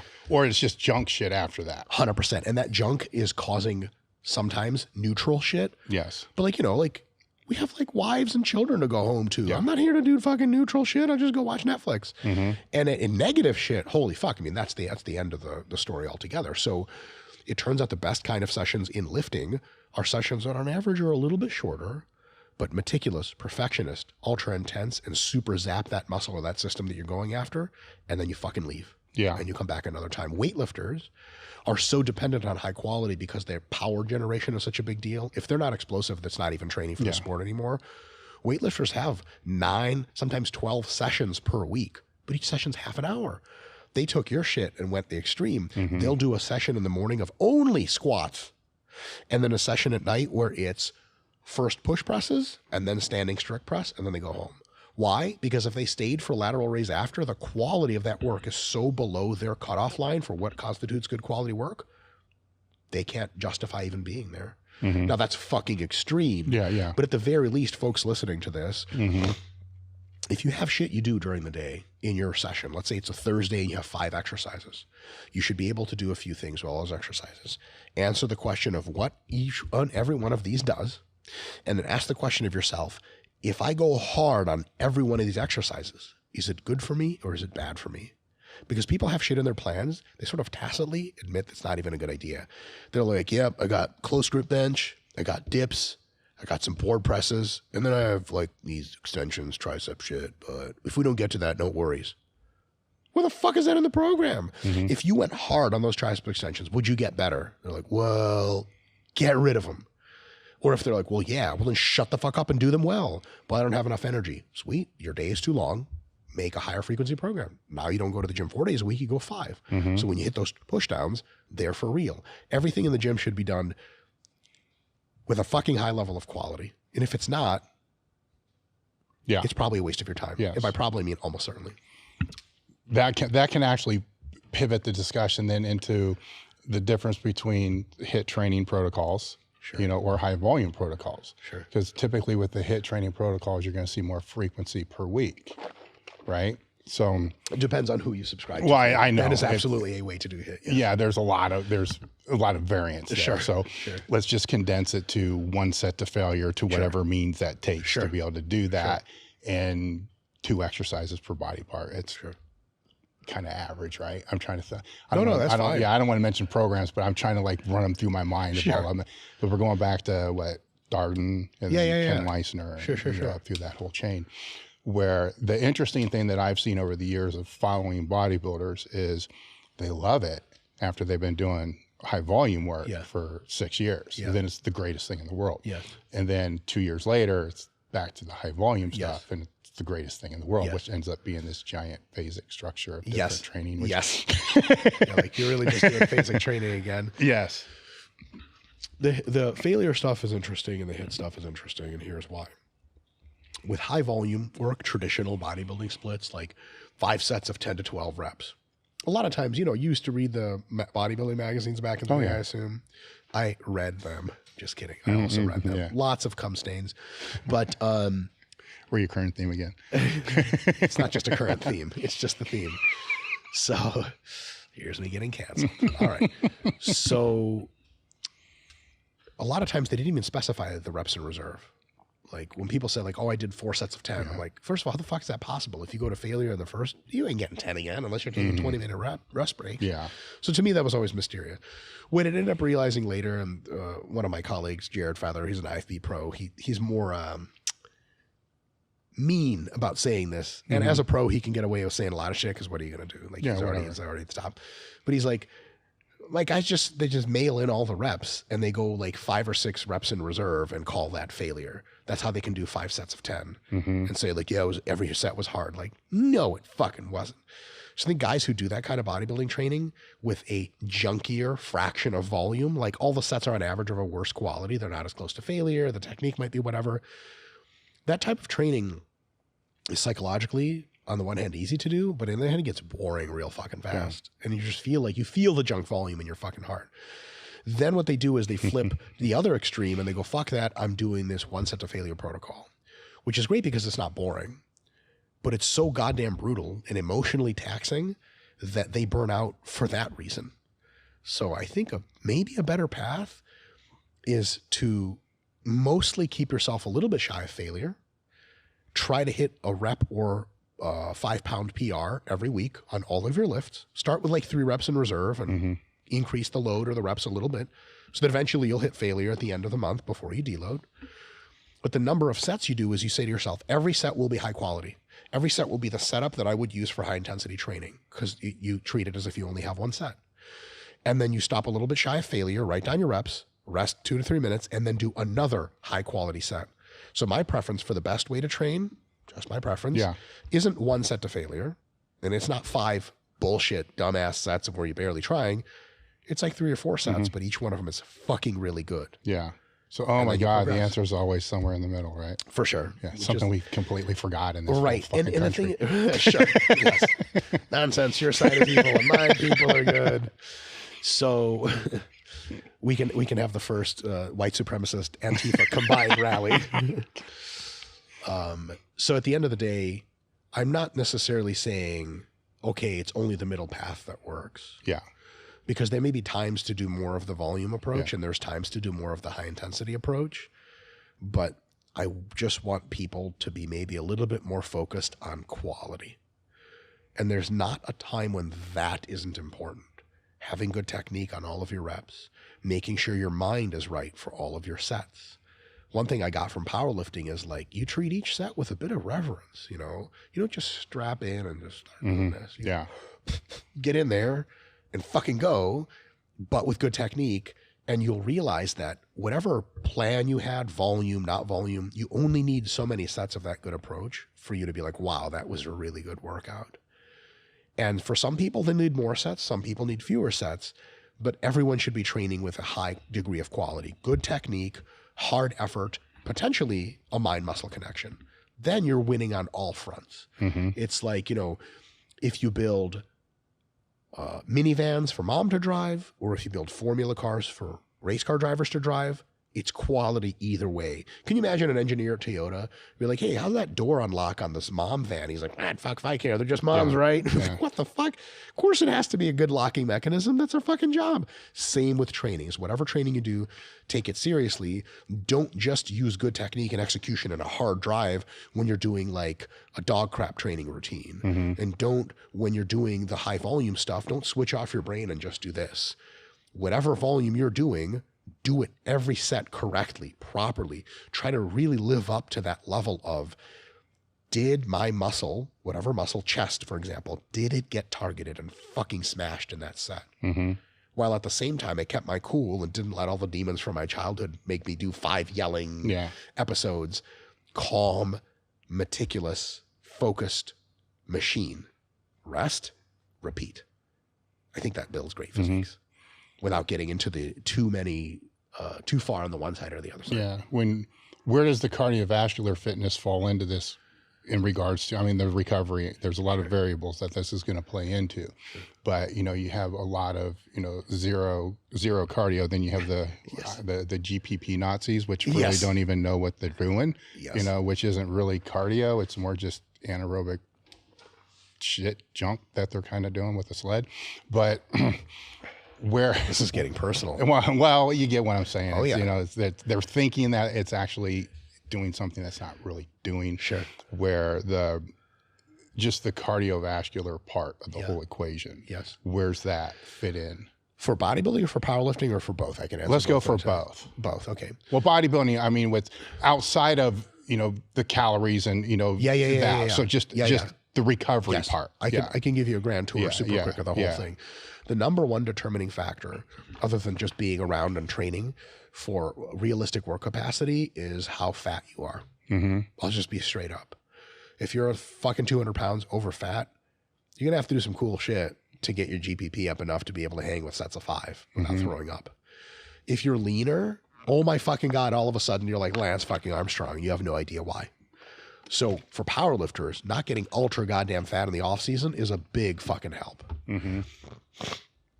One thing you notice is back in the day when we talked about GPP a lot, the people talking about it the most were the biggest overfat fucks in powerlifting. You know, 181 weight class, be like, what do you do for GPP? They'd be like, what the fuck is that? No. Like, don't you gas out doing sets of 3? They're like, no, should I be? Like, no, I guess I got to talk to my heart surgeon again, you know? So on the one hand, body composition is huge, but that's whatever it is. The next thing you can zoom in on is, if I'm a powerlifter, what kind of work constitutes improving my work capacity such that my cardiovascular isn't limiting the rest of it? The answer to that is actually sets of 5 to 10.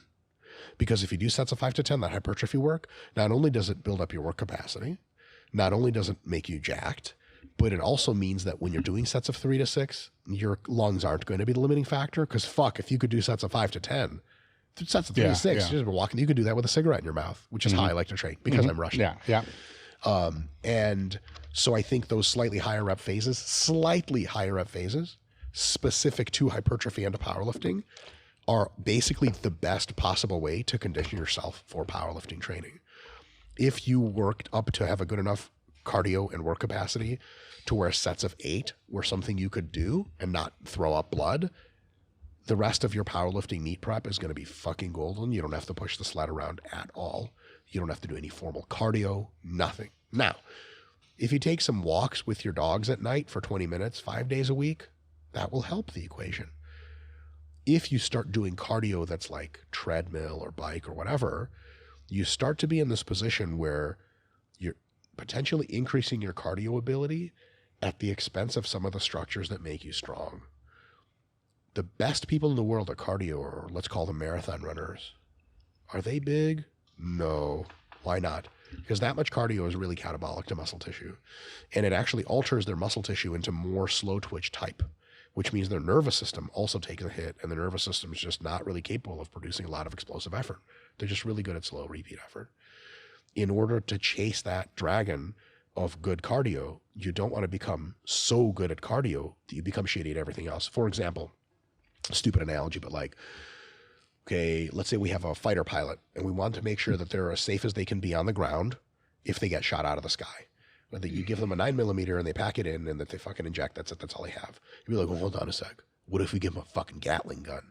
Okay, how much room is that going to take up in the cockpit? They're trying to maneuver and there's a fucking Gatling gun right here. Like, if I have to eject, I'll still have a Gatling gun. Like, it's getting in the fucking way.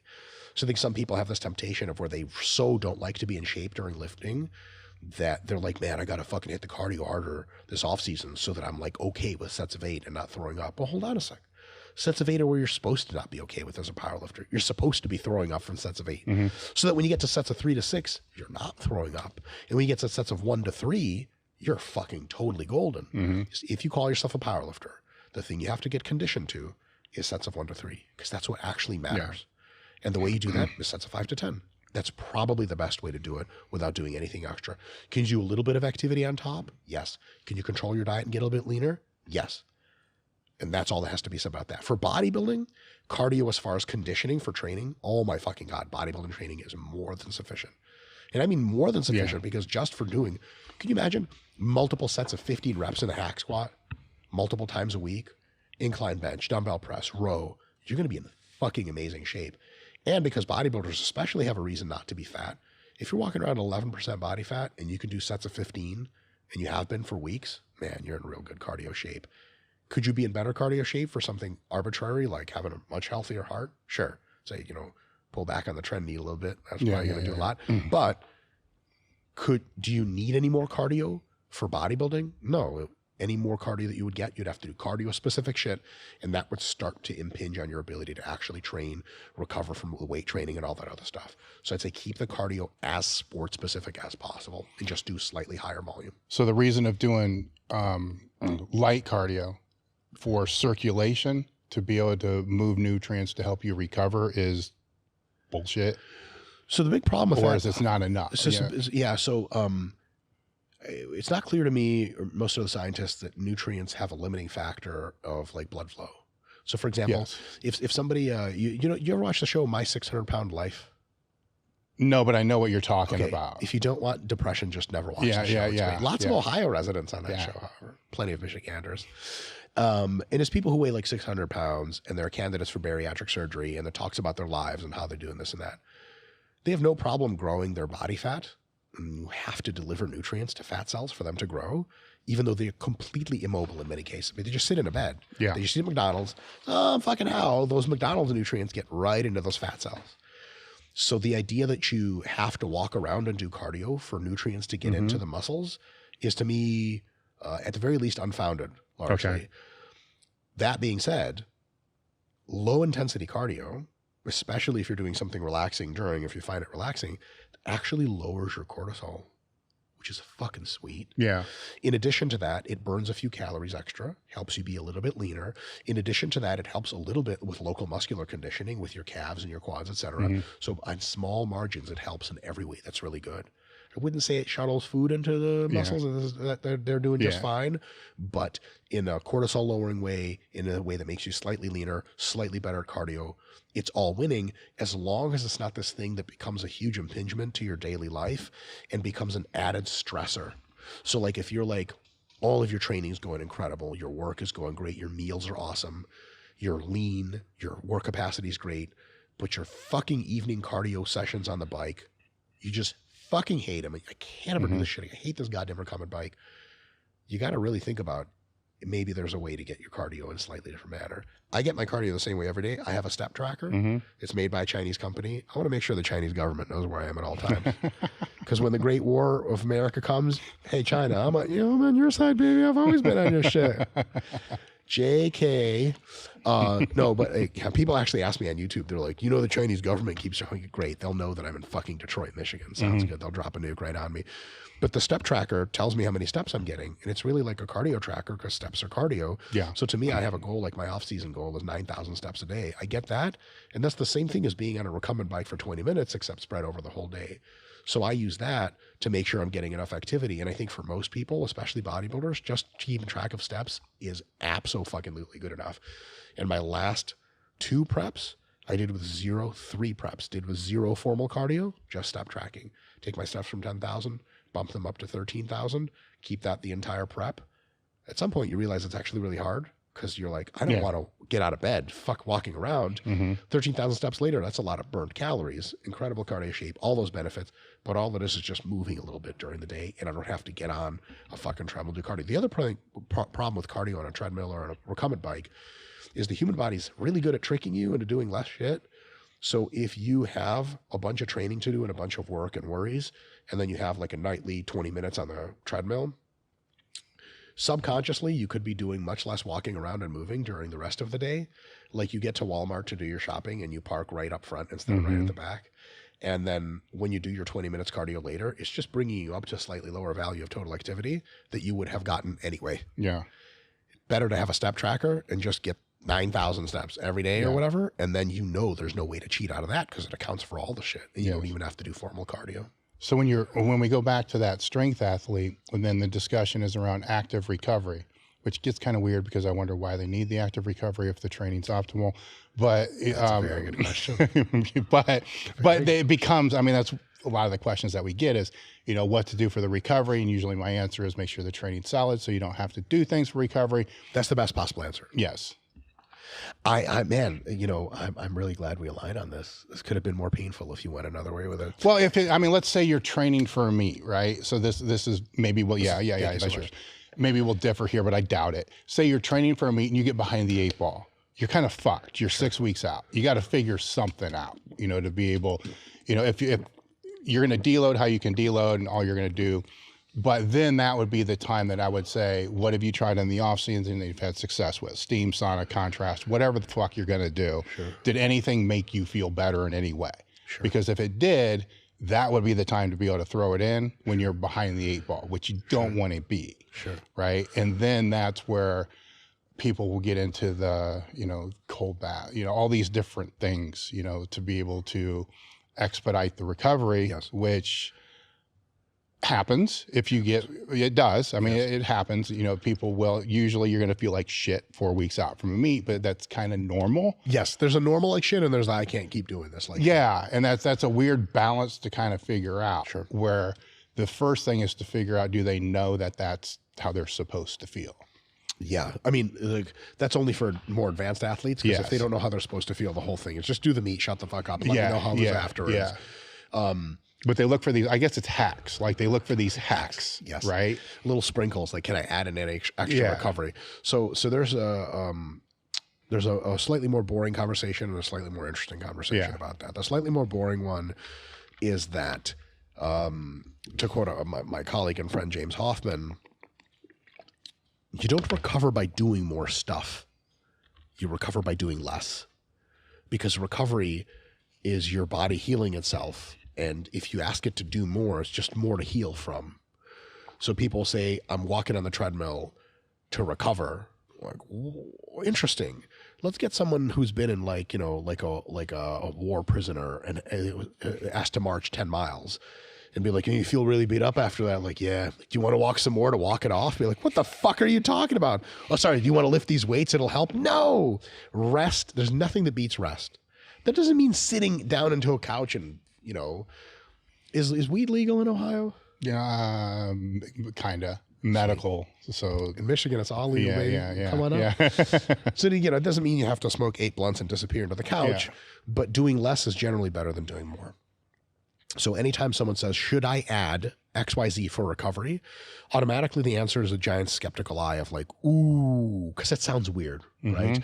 It's almost like being like, this is a kind of weird thing, but like, let's say, your wife tells you like, hey honey, we've been going on like a few too many trips. Can we just spend time at home? And you're like, no, for sure. Where do you want to go that's home like? Be like, I just told you no more fucking trips. Yeah. It's the same idea of the first thing you want to do is make sure to extract anything out of your program that's unnecessary. And that's a huge boost to recovery right away. Second thing is the best kind of recovery is in between ultra hard sessions for a specific muscle or movement to put technique only sessions that run blood through the muscle, can actually help with a little bit of healing, bring the fatigue down, but bring your technique up. Training for technique of the lift doesn't have to mean grinding under heavy load. So for example, and this is a huge beauty of the Louis Simmons West Side method, I'll take a hard line here. The dynamic part of the dynamic effort method is dick to do with good powerlifting because nobody measures how fast you fucking move the bar. But what Louis did with that system was he had you ultra fucking hard and heavy earlier in the week, and later in the week it was easier and less and light. You recovered from that to some extent. So then the next Monday, you can go even harder than you've ever done before. So what I would say is, if you're having a really hard time recovering from deadlifts, take your volume for deadlifts and cut it by 1/3. You're doing 4 sets typically. Now you're doing 3 or 2 sets or something. You do 6 sets, now you do 4. Take 3 sets at 50% of your deadlift 1RM and do 3 sets of triples a couple days later just for technique. You're going to run blood through all those muscles. Your technique is going to improve and your work capacity is actually going to go up. All the beautiful things happen. But that's not from treadmill walking. That's from specific lifting for the task at hand. Weightlifters, a ton of their work is submaximal. Like, how often are they grinding shit? Not so often. A lot of times they're grinding, and sometimes they're just doing really fluid movements. You're like, what are you doing? Warming up? The whole session's warming up. That's what proper active recovery looks like, is a warm-up for your technical lifts that never ends up grinding anything or doing anything crazy. But it's specific. So if you have a few times in the week where you squat or bench or deadlift, but with really light loads for technique, that already checks that box of active recovery super fucking well. That's the boring stuff. Yeah. The slightly more nuanced stuff is there is a difference between recovery and adaptation. Mostly they're on the same road, but they can split. For example, if you take ibuprofen or any other anti-inflammatory, what it does is it allows you to very quickly shut down the inflammatory pathways that are a big part of recovery adaptation. Because it shuts them down, you're much more ready to perform sooner. You know that tightness feeling you get and pain, that all tends to go away if you take enough anti-inflammatories. And then you're ready that Tuesday to fucking go hard again. The problem is it also costs you adaptation on a muscular hypertrophy perspective. So if you take Advil all the time to train more as a bodybuilder, you're like, kicking the horse in the dick as soon as you get the gift horse, that whole analogy fucked up. But in any case, I get it. Like, you're doing the good stuff and you're taking the good stuff right out. So it would be really stupid. However, exactly to your point, week 4 of a 6-week peaking protocol, and you are so fucked up you can't make it to the gym. Sauna has some anti-inflammatory properties for some people. Massage, ibuprofen, definitely contrast and all that other stuff, ice, etc. Yeah. That can start to have those very temporary suppressive effects on inflammation that allow you to come in and hit it hard again, allow you to get under that heavy weight again. Is it costing you future hypertrophy? Yes, but it's not a hypertrophy phase. Who gives a shit? Yeah. It's a peaking phase, and it'll make you really good at that. The slight cautionary tale there is you only can debit card that thing enough until you get seriously hurt. Because if you're like, oh, I know my muscles are damaged, but when I do this contrast bath, I feel great the next day. Like, yes, but that doesn't mean the muscle's super healed. That just means the inflammation that tells the rest of your body, hey, we got to heal stuff over here. It just kind of shut up. You're basically telling it, shut the fuck up. Stop tattletaling on the muscles. It's okay. Yeah. To get you another session on the way to a peaked meet, amazing. And that's when you start to dope that shit out when you need it. But if it's a regular thing you do all the time to suppress that messaging, you have to rethink your plan.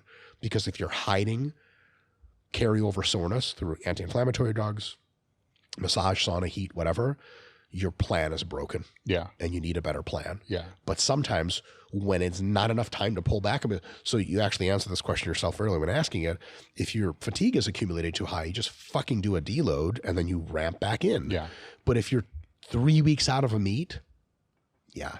So first thing, strip your program of anything that's unnecessary, which you should have already done, but it's worth repeating. Second thing is your program should have heavier and lighter days, which is good. Okay, assuming it has that. The third thing is try to get as much sleep as you can. I mean, really prioritize it, because a lot of people just don't think that. They don't say that. They say, hey man, what do I do this week? I'm really fucked up. I have a big week next week, and then I get to shut it down for the meet. What do I need to do to get ready for this week? I'm really fucked up. And you're like, well, can you make some time for like 3 nights this week? You sleep 9 hours. Nobody ever says that. Yeah, go to bed earlier. Yeah, like I need to wake up early to go to the fucking sauna to sit there and be pissed that I'm fucking hot. Which I personally hate the fucking sauna, which is travesty for a Russian person to say because it's like a national pastime. Yeah. But the sauna is a classic example of there's like some cool biochemical shit that goes on. It's probably not noteworthy for any kind of like athletic outcome. But the sauna is this really great thing. It relaxes the living fuck out of you if you like it. And that's why people who swear by the sauna should continue to go to the sauna, because they get ultra fucking relaxed. In a relaxation, stress is cumulative from all angles: psychological stress, work stress, lifting stress. It all bubbles up in the same cauldron. And if you can drain that cauldron with just a super relaxing activity, you're fucking winning. So if that's watching Netflix, if that's watching your neighbors through the little peephole you drilled when they weren't around, you know those neighbors. Oh yeah. We all have those neighbors. If that's what it is for you, relaxing activities are great, a ton of sleep is great, and a ton of nutritious food is great. Those things outrank Advil, saunas, massage by an order of magnitude, like a factor of 10. They're just that much better. But they're fucking boring and nobody ever talks about them. So the last thing you want to have is like a person who sleep 7 hours or 6 hours a night. And they're like, what do you think, boss? Should I fucking get some massages booked in this week? You'd be like, how many hours a night you sleeping? 6 or 7. Like, is that enough for you? Like, fuck no, I could sleep 12 hours if I could. Well, then instead of taking that massage, book that massage for 9 p.m., quote unquote book, never book it. Go home, go to sleep. After 10 hours of sleep, you're going to wake up like fucking Superman, and that's it. Problem solved. But man, like, when you make YouTube videos about massages and saunas and ibuprofen, it gets a lot of clicks and views because there's that hack element. Yes. People are like, oh, I could really figure this out. I can catch the edge with a limited amount of work or almost none. If I know the territory well enough, I can get these big payouts. But the reality is, like, the heavy hitters are more sleep, more relaxation, less stressful events in your life, and more good food. But like, man, I make YouTube videos about that shit all the time. Anyone barely watches them as far as I can tell. I'm kidding, but like, it's just not sexy and it's not seen as a hack. So there's only so many times you can say that until you're labeled like an old head and nobody listens to you. Or people sometimes come around and there's some YouTube comments you get that are like, this is the best advice ever. And I've tried all the other shit. None of this worked. And when I finally started getting good sleep, it's great. It's great to see that kind of shit, but it's hard. It's hard to sell on TikTok. You know, I assume you're on TikTok. I assume you check your TikTok every day. Yeah, all the time. Yes. Whatever that is. They give you a phone, like, find the TikTok app. You're like, I have no idea what I'm looking at. One thing that with this in mind, that I was fortunate enough when Mel Siff was still around to spend multiple seminars with him and time with him. And this was a topic that came up a lot because I was still competing at the time, and you know, where I was competing, how I was training, you're behind the 8 ball a lot. Oh yes. You know, and on purpose. And so one of his big things in this regard was, you know, sparingly only use it, you know, as you're getting close to the meat, but that you'll adapt to whatever modality that you're using, the same way that you would adapt to a training stimulus. Now, I don't know if this is bullshit or not. Okay. But if it was, a contrast, let's say it was just steam, and normally I was contrasting steam, cold. It was always hot, cold. That whatever that protocol was, there was only so long I could use it for until my body would then say, oh, no, this isn't going to work the way that it worked to begin with. And that had to actually be phasic as well. So what my time in the off season was spent doing is trying to figure out what makes me feel best. This makes me feel best. Okay, don't do it again. Put it in the pocket. Pull it away. Yeah. And then that will be what I can use that 2 week for like 2 week waves or however it was going to go. And then this is not so good, so it would play around. And then over a period of time, I'd find protocols that were, for me, wet sauna with cold shower was like the shit. It was like 3 What did minutes. it do for you as far as like, how did it make your joints feel and mind feel? Well, like when West Side, right? So max effort days, that day, the day after that, I felt like I got hit by a fucking Because you truck. more or less did. I mean, it was just getting whacked by a truck. And it got harder to recover from the closer you came to a meet because the weights are heavier, the movements become more specific in what you're doing for the max effort work. So it's a different type of thing. I could, if I did that day after, I felt way better on the max effort bench day, which was that Wednesday. Yes. So my back wasn't as fucking trash, the lower back was. So I was able to get into a little bit better position. And now, outside of when those phases were, and say that day was just 3s and 5s on good mornings, I didn't need that shit like that. So that's what it did, or it allowed me to get in better positions. Let's put it that way. Yeah. So the tightness, the soreness, all that's just part of it, right? So that was just it. The joint soreness, it's just part of it as well. But you still got to be able to get in the right fucking position. Yes. And when you can't because it's so tight or it's so locked the up, inflammation, or it hurts so bad, but then you're just compromising it even worse from that. So it allowed it to open up, relax to some degree. I can believe that your body would adapt to something like that. I mean, it sure as hell adapts to every other mechanism. Yeah. Like ibuprofen dosing. 200 milligrams after a few times is like, your body's like, what the fuck is this even? Then it's 400, then 600, then 1,000, et cetera. You don't want to come out of the gate and take 1,000 milligrams of ibuprofen if you're not used to it. So you can work your way up as needed. Luckily, if your training is intelligent and everything is aligned properly, I think the adaptation windows of those kinds of things, from where they work well to where they don't do much, is just long enough for you to use up all that shit you needed, and then it's your meat. The thing I have seen athletes run into problems with, and I will be reciting the tail end of your career here, by the way, by accident, but this is fine. what I believe I'm all for Let me that. know if I'm wrong. Yep. You get to a state that you've asked so much of your body and been so fucked up and dilapidated that the amount of dosing of recovery modalities is this, and the amount you would need if you were to survive a training cycle is twice as big. There's just no sustainable way to go ultra hard anymore. No. And then you have to say, powerlifting has retired me. Yes, it did. Which is kind of sweet if you think about it, because no one would ever accuse you of quitting anything. No. I mean, like, I benched until I had no pecs, and then I benched without pecs. Yeah. Fuck. But at some point, so the idea is you want very intelligent training so that you need none of those things. Yes. As you get stronger and older, at some point, you'll need some of those things. Yes. If you're still around. If you're still around. Yes. And then at some point, you may still be around, and none of those things all combined even help anymore. Yes. And then you have to make a choice of who you want to be. Yes. Do you want to be a person in the gym who is a mentor to others, still trains hard as much as they can, but is realistic, build some kind of legacy like you? Or do you want to be curmudgeon-y, old, broken down guy in the gym that's always talking about the next meet he's going to do, but he never makes it to the platform because his hip busts out or some shit? Yep. One of those is very sad. No, I've seen. I'm sure you've seen your share. I know. I've grew up around that, right? Yeah. So you see that, and it's a weird dilemma, when you're on that back end, because throughout my career of it's 83 to 05, there are a lot of times where you're just not making progress for a couple of years, and boom, it jumps. Then a couple of years, boom, it jumps. So you don't always cut off and say I'm done. Yeah, you always think, okay, here it's going to go, and while it's terrible, the best thing that happened to me is my shoulder froze and I couldn't grab a bar. Sure. And it's like, okay, a shoulder replacement. I don't like the outcome of that because most people don't train after a total shoulder replacement. So no, thank you. I'll just not squat. I'll use a safety squat bar. Had that not happened, I don't know though, because when you see your placings drop, you see your rankings drop, and I was always one of those guys that I don't want to lift as a master. Nothing against that. I feel you.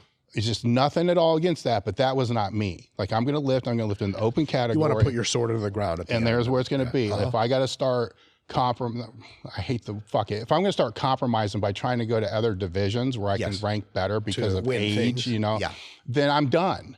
Then you should be, in my mind, I should be done. For you, that's as much truth as you'll ever say. Yes. And so there was a point in my career, the scary point, but the cool point, just depends how you want to look at it, to where I went from the long-term thinking, I want to qualify for the nationals. Then after I go to the nationals, I want to try to get to the worlds. How am I going to get to the nationals? Well, I'm 3 years away from that. How's this going to work? And then making my way into West Side and then getting there. And Louis, when I got there, in my brain, I was done. I was worn out. Professors were telling you, you hit your genetic ceiling, whatever the fuck that means.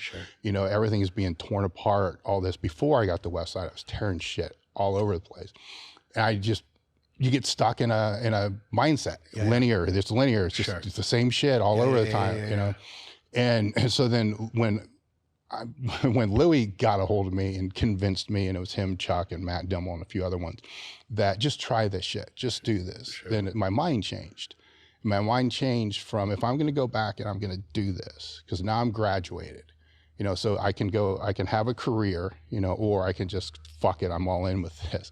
And if I do this, I'm not going to leave the sport asking what if.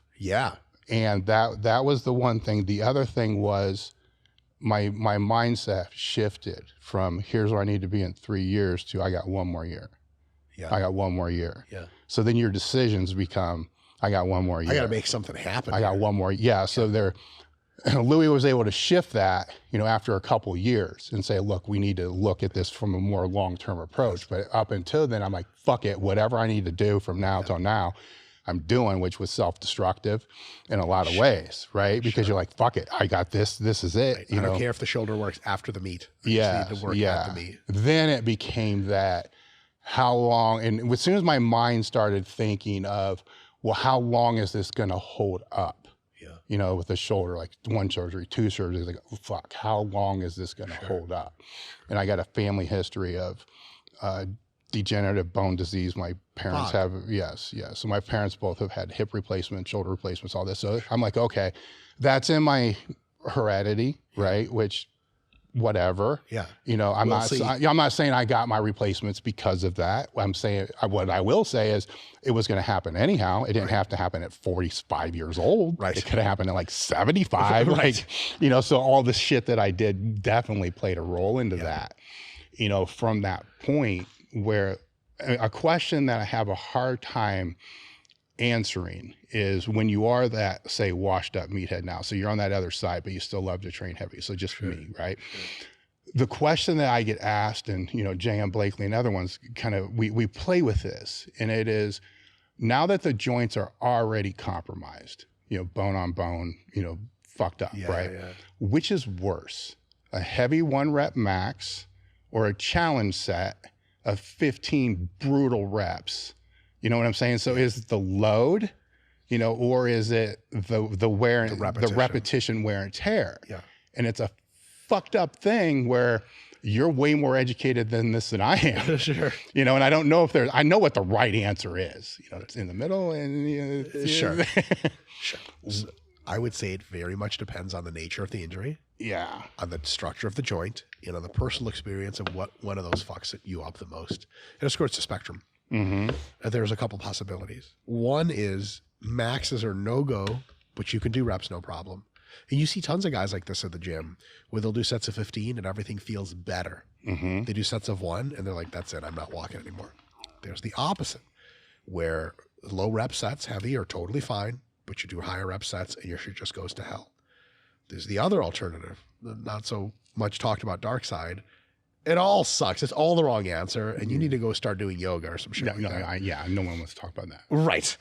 But I think it's a matter of figuring out for your given joint that you're asking about, for your injury, is there a right answer? And what I would say, is there a right rep range? Is there a right exercise? Is there a right range of motion that can allow you to still train in some degree hard to get the health benefits and the muscularity benefits and have something to do in your off time, still do the thing you love the most, and make it sustainable? And that becomes kind of like a Where's Waldo search for the completely right answer. Sometimes that search, because we're adults, ends in there's nope, I'm fucking done. There's nothing left. Sometimes that search ends with, wow, I'm a fucking bodybuilder now. I didn't plan this. That sucks.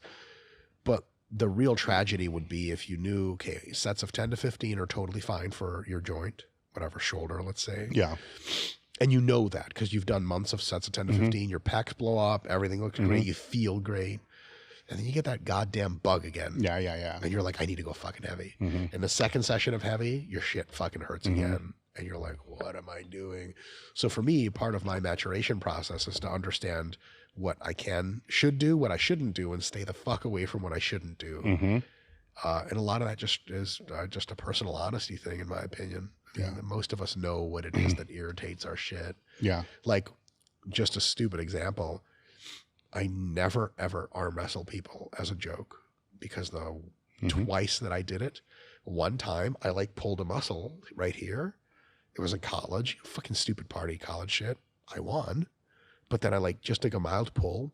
And the next day my back training was off. And I was like, what's more important to me, having good back training or doing stupid college party bullshit? And I never arm wrestled anyone ever again because it was fucking not worth it. So if you're doing your stupid, if you're 56 years old, you're doing your stupid bodybuilding workout and you feel great, you look great, your powerlifting knees are behind you. And some guy in the gym's like, hey, Dave, you want to hit some max deadlifts with us? And you're like, yeah, buddy, let's do it. It's the wrong answer. But that temptation is important to recognize. Because I think some people look at the people who are older, who are just doing more full range of motion, lighter stuff, and thinking, man, don't they miss the good old days? And the answer is, of course they fucking miss going hard. But there's the adult thing to do and there's the child thing to do. But what a child do? A child would do the same stupid shit that got him hurt. And then voila, you're hurt again. And to me, I've been hurt so many times. Like, I don't know if you do you remember like when you used to get hurt back in the day? There was this, oh shit, what am I going to do now kind of feeling. Like, oh my God, everything's different now. Like literally a minute ago, I was fine. And now I may not compete again ever. For me, I've gotten hurt so much because I've also done Brazilian jiu-jitsu. So and like, I've gotten hurt so much that I don't even get that anymore. Like as soon as I get hurt, I'm like, okay, how can I train around this? How long is it going to take to recover? What do I do now? I don't even get an emotional reaction out of it. So for me, the probability of me doing dumb shit now to get myself hurt intentionally is so far off because I've been through it so many times. But I think some people who haven't, this is a weird way to say it, some people who haven't been hurt enough don't remember how fucking stupid and pointless it is to set yourself up to get hurt. And they'll forget. And after not maxing out, which they knew they should be doing for a year or two, they'll be like, I wonder if it's going to work again.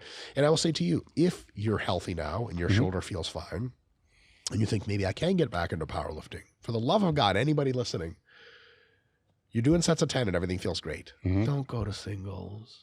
Go to sets 8 for a few weeks. Everything feels fine. Go to sets of 6. Everything feels great. Sets of 3 or 4. I feel amazing.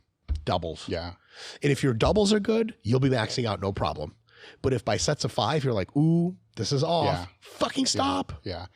Now, what I'm going to say is going to go against what you just said, but I want to put the disclaimer out there that the people need to understand that I've been powerlifting and maxing out since 1983.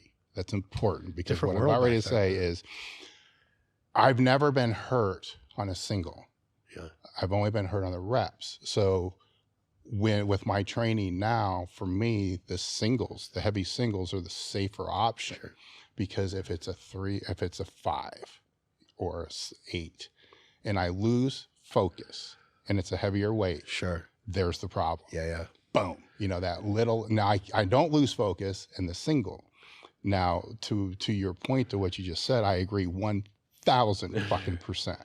right? Because most people don't have that degree of tightness, focus that I'm going to have, in that rep. You can just see in the stupid shit that I do. The one rep, the time under tension per se, starts as soon as you get under the bar. Yeah. Oh, yeah. It's like 15, 20 seconds to do one rep. Sure. That's just setting break. For a lot of people, that may be 6, 7, 8. It depends how you want to kind of look at that. Sure. Where I always had my problems would be this stupid shit. Like, how many times can I bench 315? Yes. That's just, oh, you dumb motherfucker. Yes. This didn't do anything. It's also pointless. Oh, I know. And you get so mad. I get so mad about it because you knew it was pointless and you did it anyhow. And now you got a torn pec and you're 4 fucking weeks out. And this was stupid as fuck. And the worst possible injuries are the ones you do that have nothing to do with preparing you for your sport. Yeah. Well, that isn't that most. Because at least if you get hurt in training for what you're supposed to be doing, shit happens, Yeah. But if you get hurt doing dumb shit, oh man, that is rough. I remember I used to, like, when I was partying with friends, I used to try to jump onto high objects because as a power lifter, my like jump to height ratio is pretty cool. And then I like scraped my shin once on like some kind of concrete thing. And it was the last time I ever jumped onto anything because I was like, what the fuck am I doing? Yeah. Who's getting anything out of this? Well, there's a good, let's talk about that, right? Because there's plyometrics, right? Sure. Right? Then there's jumping on shit. Sure. Okay. Where jumping on shit for a lot of people has become a protocol that they're putting in to develop their power lifts. Sure. Right. To what value? It's difficult for me to ascertain. So I'll say that, obviously the lift being talked about here is squatting. This is not improving your bench press to be able to jump. Deadlift, on the arms. questionable. Who knows? So is doing vertical jump training or jumping to boxes going to improve your squat? It can improve it indirectly, especially if you're not an ultra advanced athlete, because it can allow you to coordinate and recruit a shitload of muscle for one specific maximum task.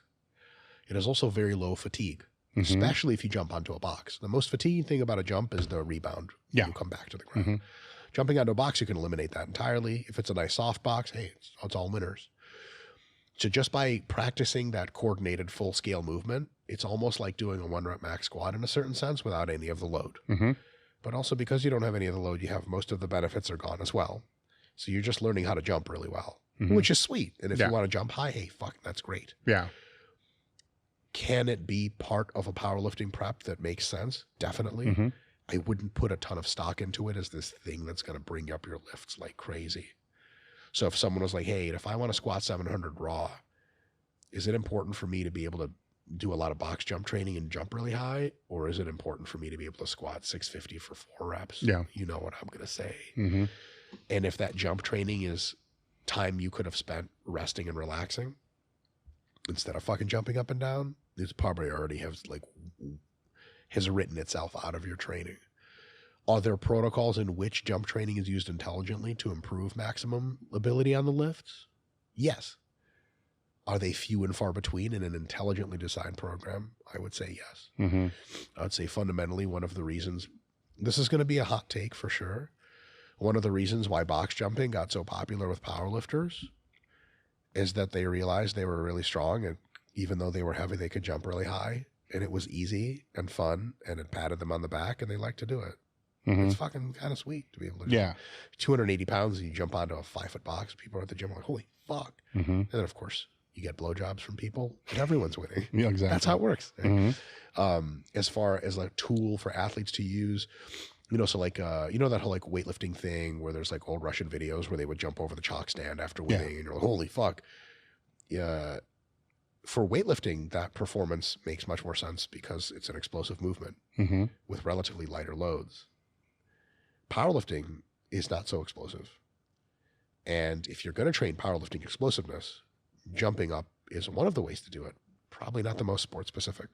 You're probably better off training explosiveness in the context of your powerlifting setup.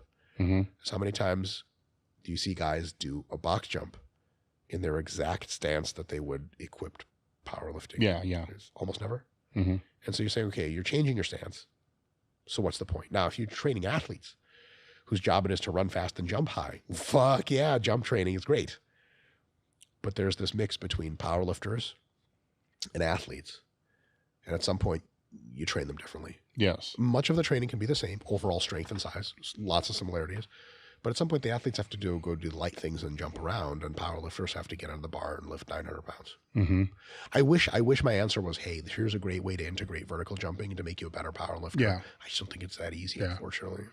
Now, getting back to the washed up meathead, right? So this is both bodybuilding and powerlifting. So, a lot of them coming out the back end, outside of psychological issues and all the other things that they have to deal with when they retire, which is a whole different conversation there.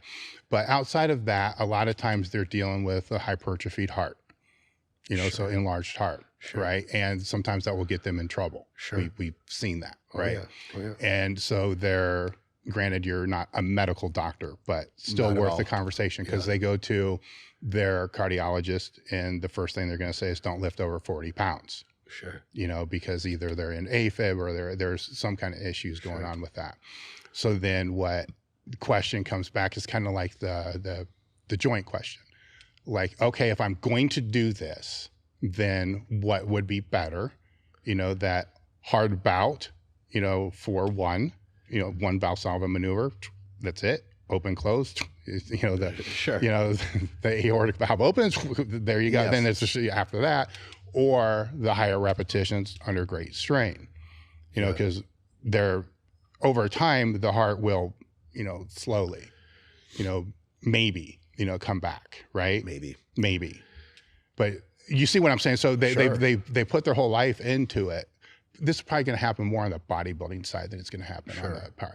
They put their whole life into it, and then they're being told, don't lift over 40 pounds, which they've been told that since they were a teenager. In every context. Yeah. So then it's what's the option here for them that would be the best for, granted, we don't know what heart issue we're talking about. We're just going to talk about just generally enlarged. So I think the first thing to do is to always take your doctor very seriously. Mm-hmm. And if you don't like what they're saying, get a second opinion from an also medical doctor. Mm-hmm. The second thing is generally for people who are coming off the back end of a bodybuilding career and maybe have some not so great heart stuff going on, I think their traditional bodybuilding-esque training is very good for them. Mm-hmm. What needs to stop is you need to either get off gear completely or go to TRT, probably TRT, because your nuts are gone anyway. And I don't mean TRT where you run 600 and tell people it's TRT. I mean actual TRT, like even sport TRT up to 300, fine. But like not the crazy shit. So come off tons of gear. Another thing is come back down to, I'm going to say this is going to sound weird, as light of a body weight as is reasonable. I'm probably 2 to 4 years away from, short of getting struck by lightning or dying of steroid abuse, I'm about 2 to 4 years away from retiring from bodybuilding. Mm-hmm. So I've done almost everything I want to do in the sport, and I'm trying to live like a little longer than the next 5 years. So right now I weigh 245. Within several months of me stopping bodybuilding, I will weigh 190 pounds. Mm-hmm. I'll hang out there for a few, and then I'll probably float down to 160. I'm 5'6", bro. 160 is like a child's weight. It's offensive. Yeah. Depends on if you want to live. Yeah. Want to live a long time, you weigh less. And try to stay as lean as you can and also be as physically active as possible outside the gym. That 10,000 to 15,000 daily steps. Maybe get involved in a sport like cycling or something if you're competitive. Running is a fun idea, except it's just so hard on the joints, Get smaller, get healthier, get leaner, or stay leaner while dropping lots of muscle. Yeah. And then train normally, push yourself hard in the gym, constantly work with your doctor to do the kind of heart imaging that's required to see how the progression goes. And in most cases, it's the really high body weight that'll get you. In addition to that, a lot of people get into heart trouble because they've been derelicting their blood pressure management for a generation. So blood pressure is number one. But if you lose a bunch of weight and come off a ton of gear, your blood pressure is going to go down. Yeah. What I would say is, first and foremost to anybody listening, if your blood pressure is out of line, that has to be treated with drugs ASAP. I mean, like in the next week. Once the doctor gives you, because there's no amount of drugs. anyone who, short of having like some kind of stick through their heart, they can lower your blood pressure as much as they want with drugs. And drugs are so advanced now, they basically cause no side effects or nothing. You can get the blood pressure in control with the drugs and then come off the gear, reduce the body weight until you need either fewer drugs or no drugs at all. The goal isn't to get to no drugs. The goal is to have fucking low blood pressure. Yeah. So even those that are blasting right now should be controlling the blood pressure. 100%. 100%. Like when I blast, I take more blood pressure drugs. Yeah. Because blood pressure is really bad for you. High blood pressure is really of course. bad. So those are my biggest recommendations for guys coming off of a bodybuilding career with some heart shit, we'll just call it, is the being big time of your life is over. Yeah. If you want to continue to be big, you can, but you understand that you're explicitly making a trade-off of longevity for what you can call quality of life. Because there is something to being in a fucking grocery store and still being fucking big and people looking at you. And well, that is the quality of life that you're talking about. Yes. So that is that trade, and it's up to that person to decide what that trade 100%. is. With the body weight, to circle back to what my orthopedic told me when my first hip needed to be replaced was, there's three things that play into this. The first is genetics, but I expedited that. Yes. I'm not going to bullshit anybody on that. I'm not going to be that person, right? Yeah. Everybody's like, no, it wasn't the training. It had nothing to do with that. Right. The second variable was the body weight.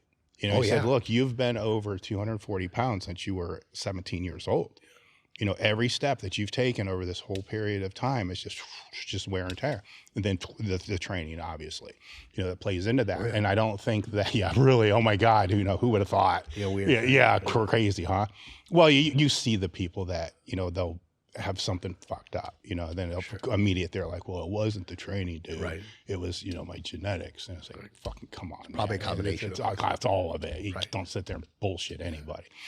But the body weight was, I kind of knew, you know what I'm saying? It's like, you kind of always know, but then it was like, oh shit, but you can't change it. Right. But no, I couldn't move. Yeah. They're replaced now. So fuck it. I'm good.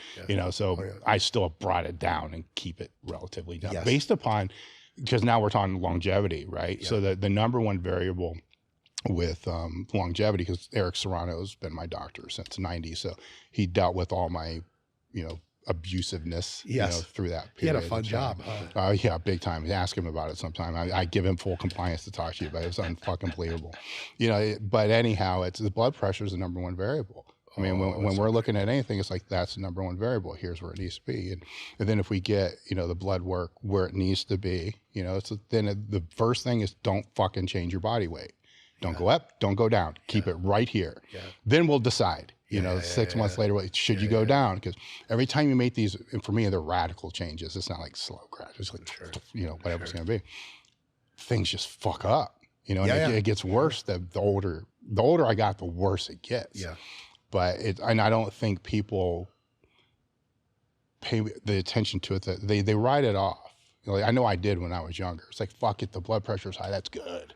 I'm purple. That means I'm ready. Being purple was cool back then. It's like, fucking, I'm ready. That just means I'm ready. Where today, it's they don't have to be purple. No. They shouldn't be. No. Because their recovery will be better as well. Yes. High blood pressure helps you with nothing at all. Exactly. But you see what I'm saying? Sure.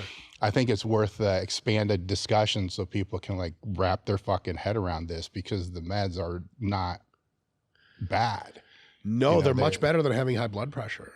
Yeah. And it's the same people will strangely tell you, I don't want to put artificial shit in my body like these medicines. Like, motherfucker, who do you think makes your trend, you dumb asshole?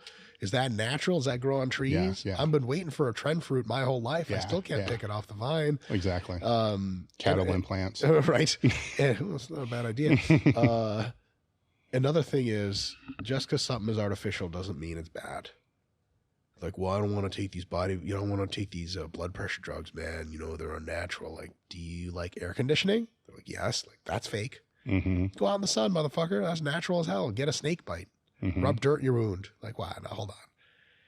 Blood pressure drugs lower your blood pressure, and we have all the data in the world to say chronic high blood pressure will fucking kill you. Yes. So take the fucking drugs. And a lot of times people say, well, I don't want to be dependent on these drugs.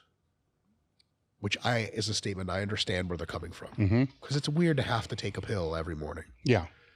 I've been taking supplements so goddamn long as a bodybuilder. This shit is not novel to me, but I get it. Yeah. Then you have two choices or two outcomes. One is you make the rest of yourself so healthy, you don't need the drugs anymore. Or two, you make the rest of yourself super fucking healthy, but for a combination of aging or genetic factors, you still need the blood pressure meds at a lower dose in order to keep the blood pressure in check. Well, at that point, it's like this technology that can save your life by 5 years or 10 years, and you just don't want to take the pill. Mm-hmm. Why? And I think some people think that taking a blood pressure drug or something for their health is an admission of weakness or wrongdoing on their part. I shouldn't need this. Well, shoulda, coulda, woulda, motherfucker. Yeah. It helps. It's a great idea. Yeah, but it's the weird thing to me is it's the same people that are okay with taking 200 milligrams of oral Anadrol. Yeah.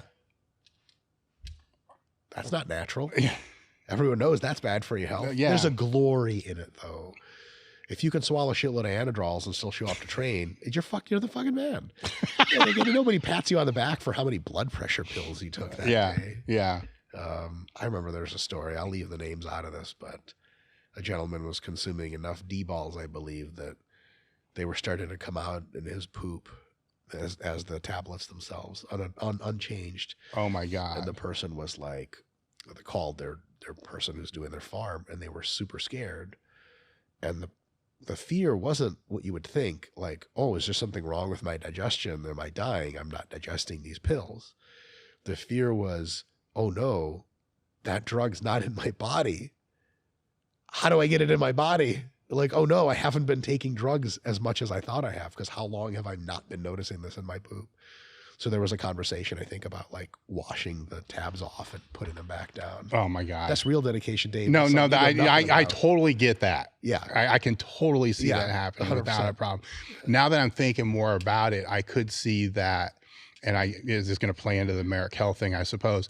They don't want to go to their doctor because they think they know their doctor is going to tell them, quit taking the tren. Yes. So they're like, fuck that. I'm not going to go deal with that bullshit. So I'll just live with the high blood pressure. Yes. Where in today's world, there's options. There's options. There's MarekHealth.com. There you go. / table talk, whatever it's going to be. But there's options. Yes. And I think that if there's one thing I've been trying to put out since I started this season is I think a lot of bodybuilders, strength athletes, the one thing that they fail miserably on is they don't find the medical professional until it's needed. Sure. So they really need it. Yes. Beyond needed. Yes. They tear a tricep, they go to the ER, and they end up with whatever ortho's there to do the tricep just tear. Some graduate right there the day of. Yeah. Who's on rounds, who the really good ones do all they can to not be on rounds. For sure. Yes. And so they don't take the time to vet out worst case scenario. I'm going to blow my knees out. I'm going to tear this off. Who am I going to contact? Because that way, when they do get wheeled into the ER, my orthopedic is Dr. So-and-so. Yes. My cardiologist is Dr. So-and-so.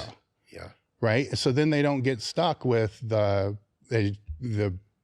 intern or whatever you want to call that's in there, who can make rash decisions. Yes. And that's the same thing with family medical doctor, the same thing with, the hormone stuff they oh shit, I think my testosterone's low. I'm going to go to my family doctor. Oh shit, it's 100, 235. And they're not going to give them anything because 200 is the cutoff. You should have thought about this beforehand. There's so my wife is actually a sports med doctor. Yeah. And she ran into this, hopefully I'm not naming names, so I don't think this is a violation of medical ethics, but she was in an educational institution for medicine. And she was already a doctor, but, practicing and learning at the same time. And she was in a little mini conference where they talked about how to deal with people who are presenting to the doctor with signs and symptoms of steroid abuse. It's just always called abuse in this case. Steroid addicts. If I just get a little bit of tren, man, I'll be okay. Do you remember wanting to take tren? I never fucking damn it, I hate this stupid shit. So they were kind of looking at how you deal with folks like that, diagnostics and consult and everything. There's this kind of air in the room about like the first thing you should tell them and the next 5 things you should tell them is get off these stupid drugs. And there was like an air of kind of nasty comedy in the room where like these stupid meatheads, they do this crazy stuff. They're trying to kill themselves. And the onus was always on essentially communicating to the lifter that they got to stop all this crap and lose all this weight and get out. And it was never about, hey, like you logical person that's into this lifestyle. Yes. Well, let's give you ancillary drugs and diagnostics techniques so that you can continue to do this. What for maybe my personal values isn't what I want to be doing, but for you seems to be your cup of tea. So let's allow you as medical professionals to do this intelligently. Mitigate the damage. That conversation was essentially never had. Interesting. Whereas when she was dealing with literally in the hospital, there were like heroin addicts showing up with like, Dave, shit, did you like, you know, fucking want to hear about abscesses. Like there's like, Jesus Christ, actual bugs in people's bodies, and the nerves are so dead they can't tell. Shit, you know, like fuck the Saw or all those movies I've ever seen. Shit like that. Bizarro world apocalypse shit on people's bodies. And it's considered unethical to tell them to stop doing heroin. Oh, that's fucked up. Because it's some combination of obvious / abusive. And if you tell them enough, and this is the real world shit, if you tell them enough every time they come to the hospital, stop fucking doing heroin. The heroin's fucking killing you. They may be averse to come into the hospital and they'll just die on the side of the street. So you want the hospital to be a warm, supportive place where they're not guilt tripped and they're just stabilized. And when they are good enough, they usually just walk out with their hospital band still on and get the next heroin round going. They come back. That's all fucking tragic. But if we're averse to telling heroin addicts, listen, stop fucking doing heroin really harshly. Why the fuck do we tell steroid people, stop fucking doing steroids? They're like, but what about my blood pressure? Can't I just take this drug and then mitigate the risks? No, you fucking drug addict idiot. There's that. Not the whole medical community. Enough of a fraction that real people listening to this podcast will have run into that or will run into that with their own doctors. You know, like a lot of people have doctors who like them finished the medical education in 1965, and they have like a very leave it to beaver view of the world in the United States. And anyone who does any kind of anabolic enhancement, even anyone who lifts weights beyond what your traps look like weird in a business suit, is like the equivalent of like how you would look at someone who had a mohawk in 1982. Derelict, fucking weirdo, tattoos, you're fucking weird. You made all the wrong choices. We need to bring you back into the fold. Stop this training. Stop these crazy drugs. Your testosterone doesn't need to be 600. It can be 230 and you can be fine. It's okay if you don't get boners anymore. You're in your 40s. You're not supposed to be having sex with your wife. You're just knitting. I don't even know what the fuck. That weird conservative not politically conservative, like literal conservative morality. And a lot of doctors will impose that on people as they walk in, especially younger people. I've had this a lot with doctors. Well, you know, you're 20 something and they're like, I tell you what, kid, you just need to get off all these crazy drugs and you'll be just fine. I'd be like, motherfucker, I didn't ask you for moral judgment.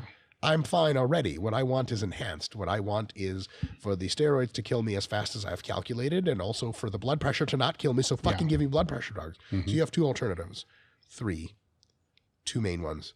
Alternative 1 is that it's actually always in your power to do the following to any doctor you're with. You go, excuse me, are you HIPAA compliant here? The answer is always yes.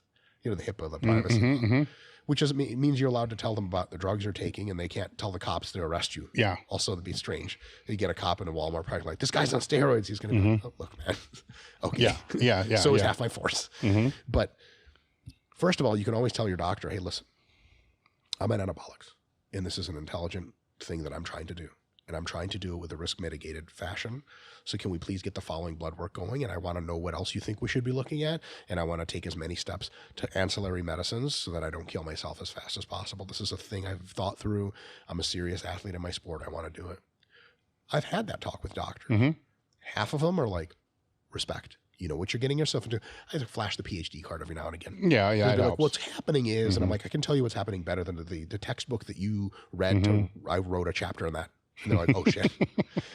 And they're like, okay, fine. What tests do you want? And they kind of begrudgingly write them down, and then you get the tests. That's option 1. And that's like, look, if you live in the middle of Nebraska and you have your family doctor and there's nobody else for 50 square miles, you might have to like raise your voice with the guy. Like, listen here, Jim. You know, maybe not call him that. You know, like Dr. Stanford or whatever his name is. Please work with me here. And that sometimes works. It's not always just your doctor says XYZ. You can just tell him, look, this is something I'm doing. Let's get it done. And you can even bring up an analogy. Look, I'm sure he sees a lot of people from the town, factory workers. Jim Bob weighs 350 fucking pounds. He works at the factory.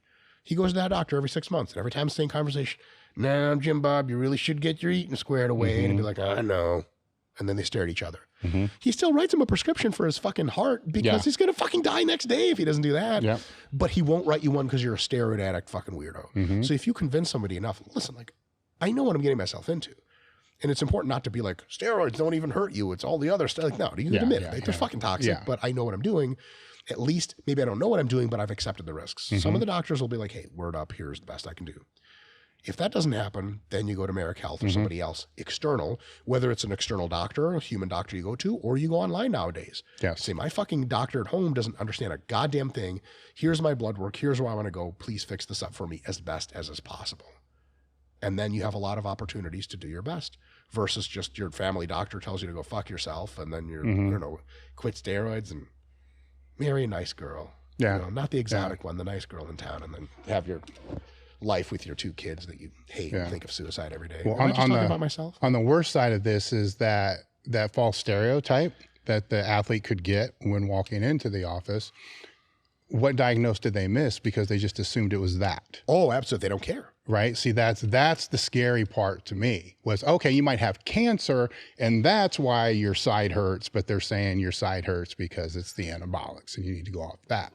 100%. Yeah. So that's where it's up to the athlete, as you said, to push back a little bit.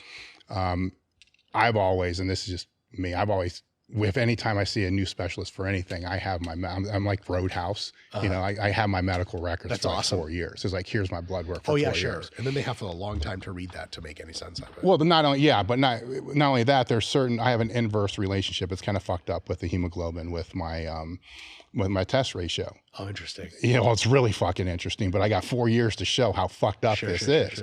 So I can always, when they start pushing on that, I'm saying, so what you're really telling me is I should take more shit. Because here's 4 years to show you every time my testosterone rate was 900 or 1,000, hemoglobin's lower. But when it was down to 250, hemoglobin's too high. It's too high. Like, why? I don't fucking know. We're working on that one, but that's the thing. You know, how many things are they going to miss? A lot of times they don't care. And a lot of times the answer is a ton. And at the end of the day, you have to be an advocate for yourself. Of course. I'm not telling you to go in there and yell at your fucking doctor. No. Like, here it is. Here you go, old man. Well, know what, to be completely honest, that may be why they're in the position they're in.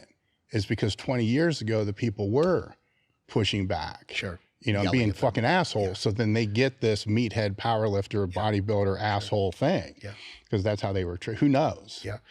Actually, how much of the story can I tell without revealing anything? I suppose there's no names involved, so we're all good.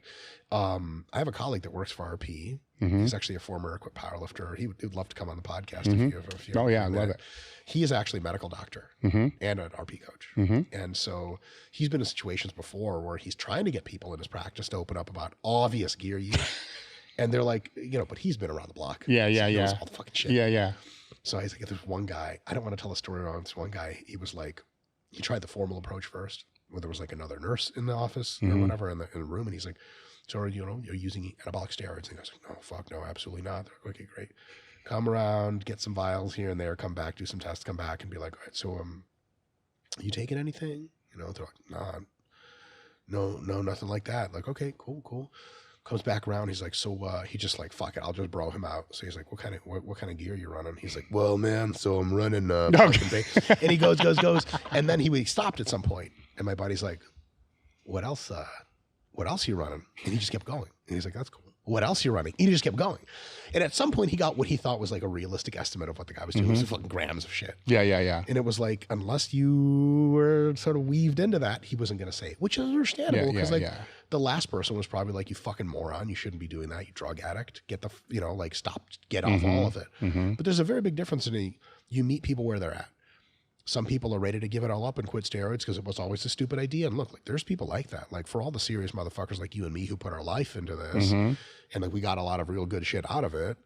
There's people who are just like, sorry, New Jersey people, I'll just use your state as an example. Like Jersey bro who like gets into drugs just because that's what people did, and now he's big and jacked, and he doesn't even like it anymore. He just keeps using drugs because that's what everyone does. And he's just better off coming off all the shit altogether and going on yoga retreats, and he's going to be 50 times happier.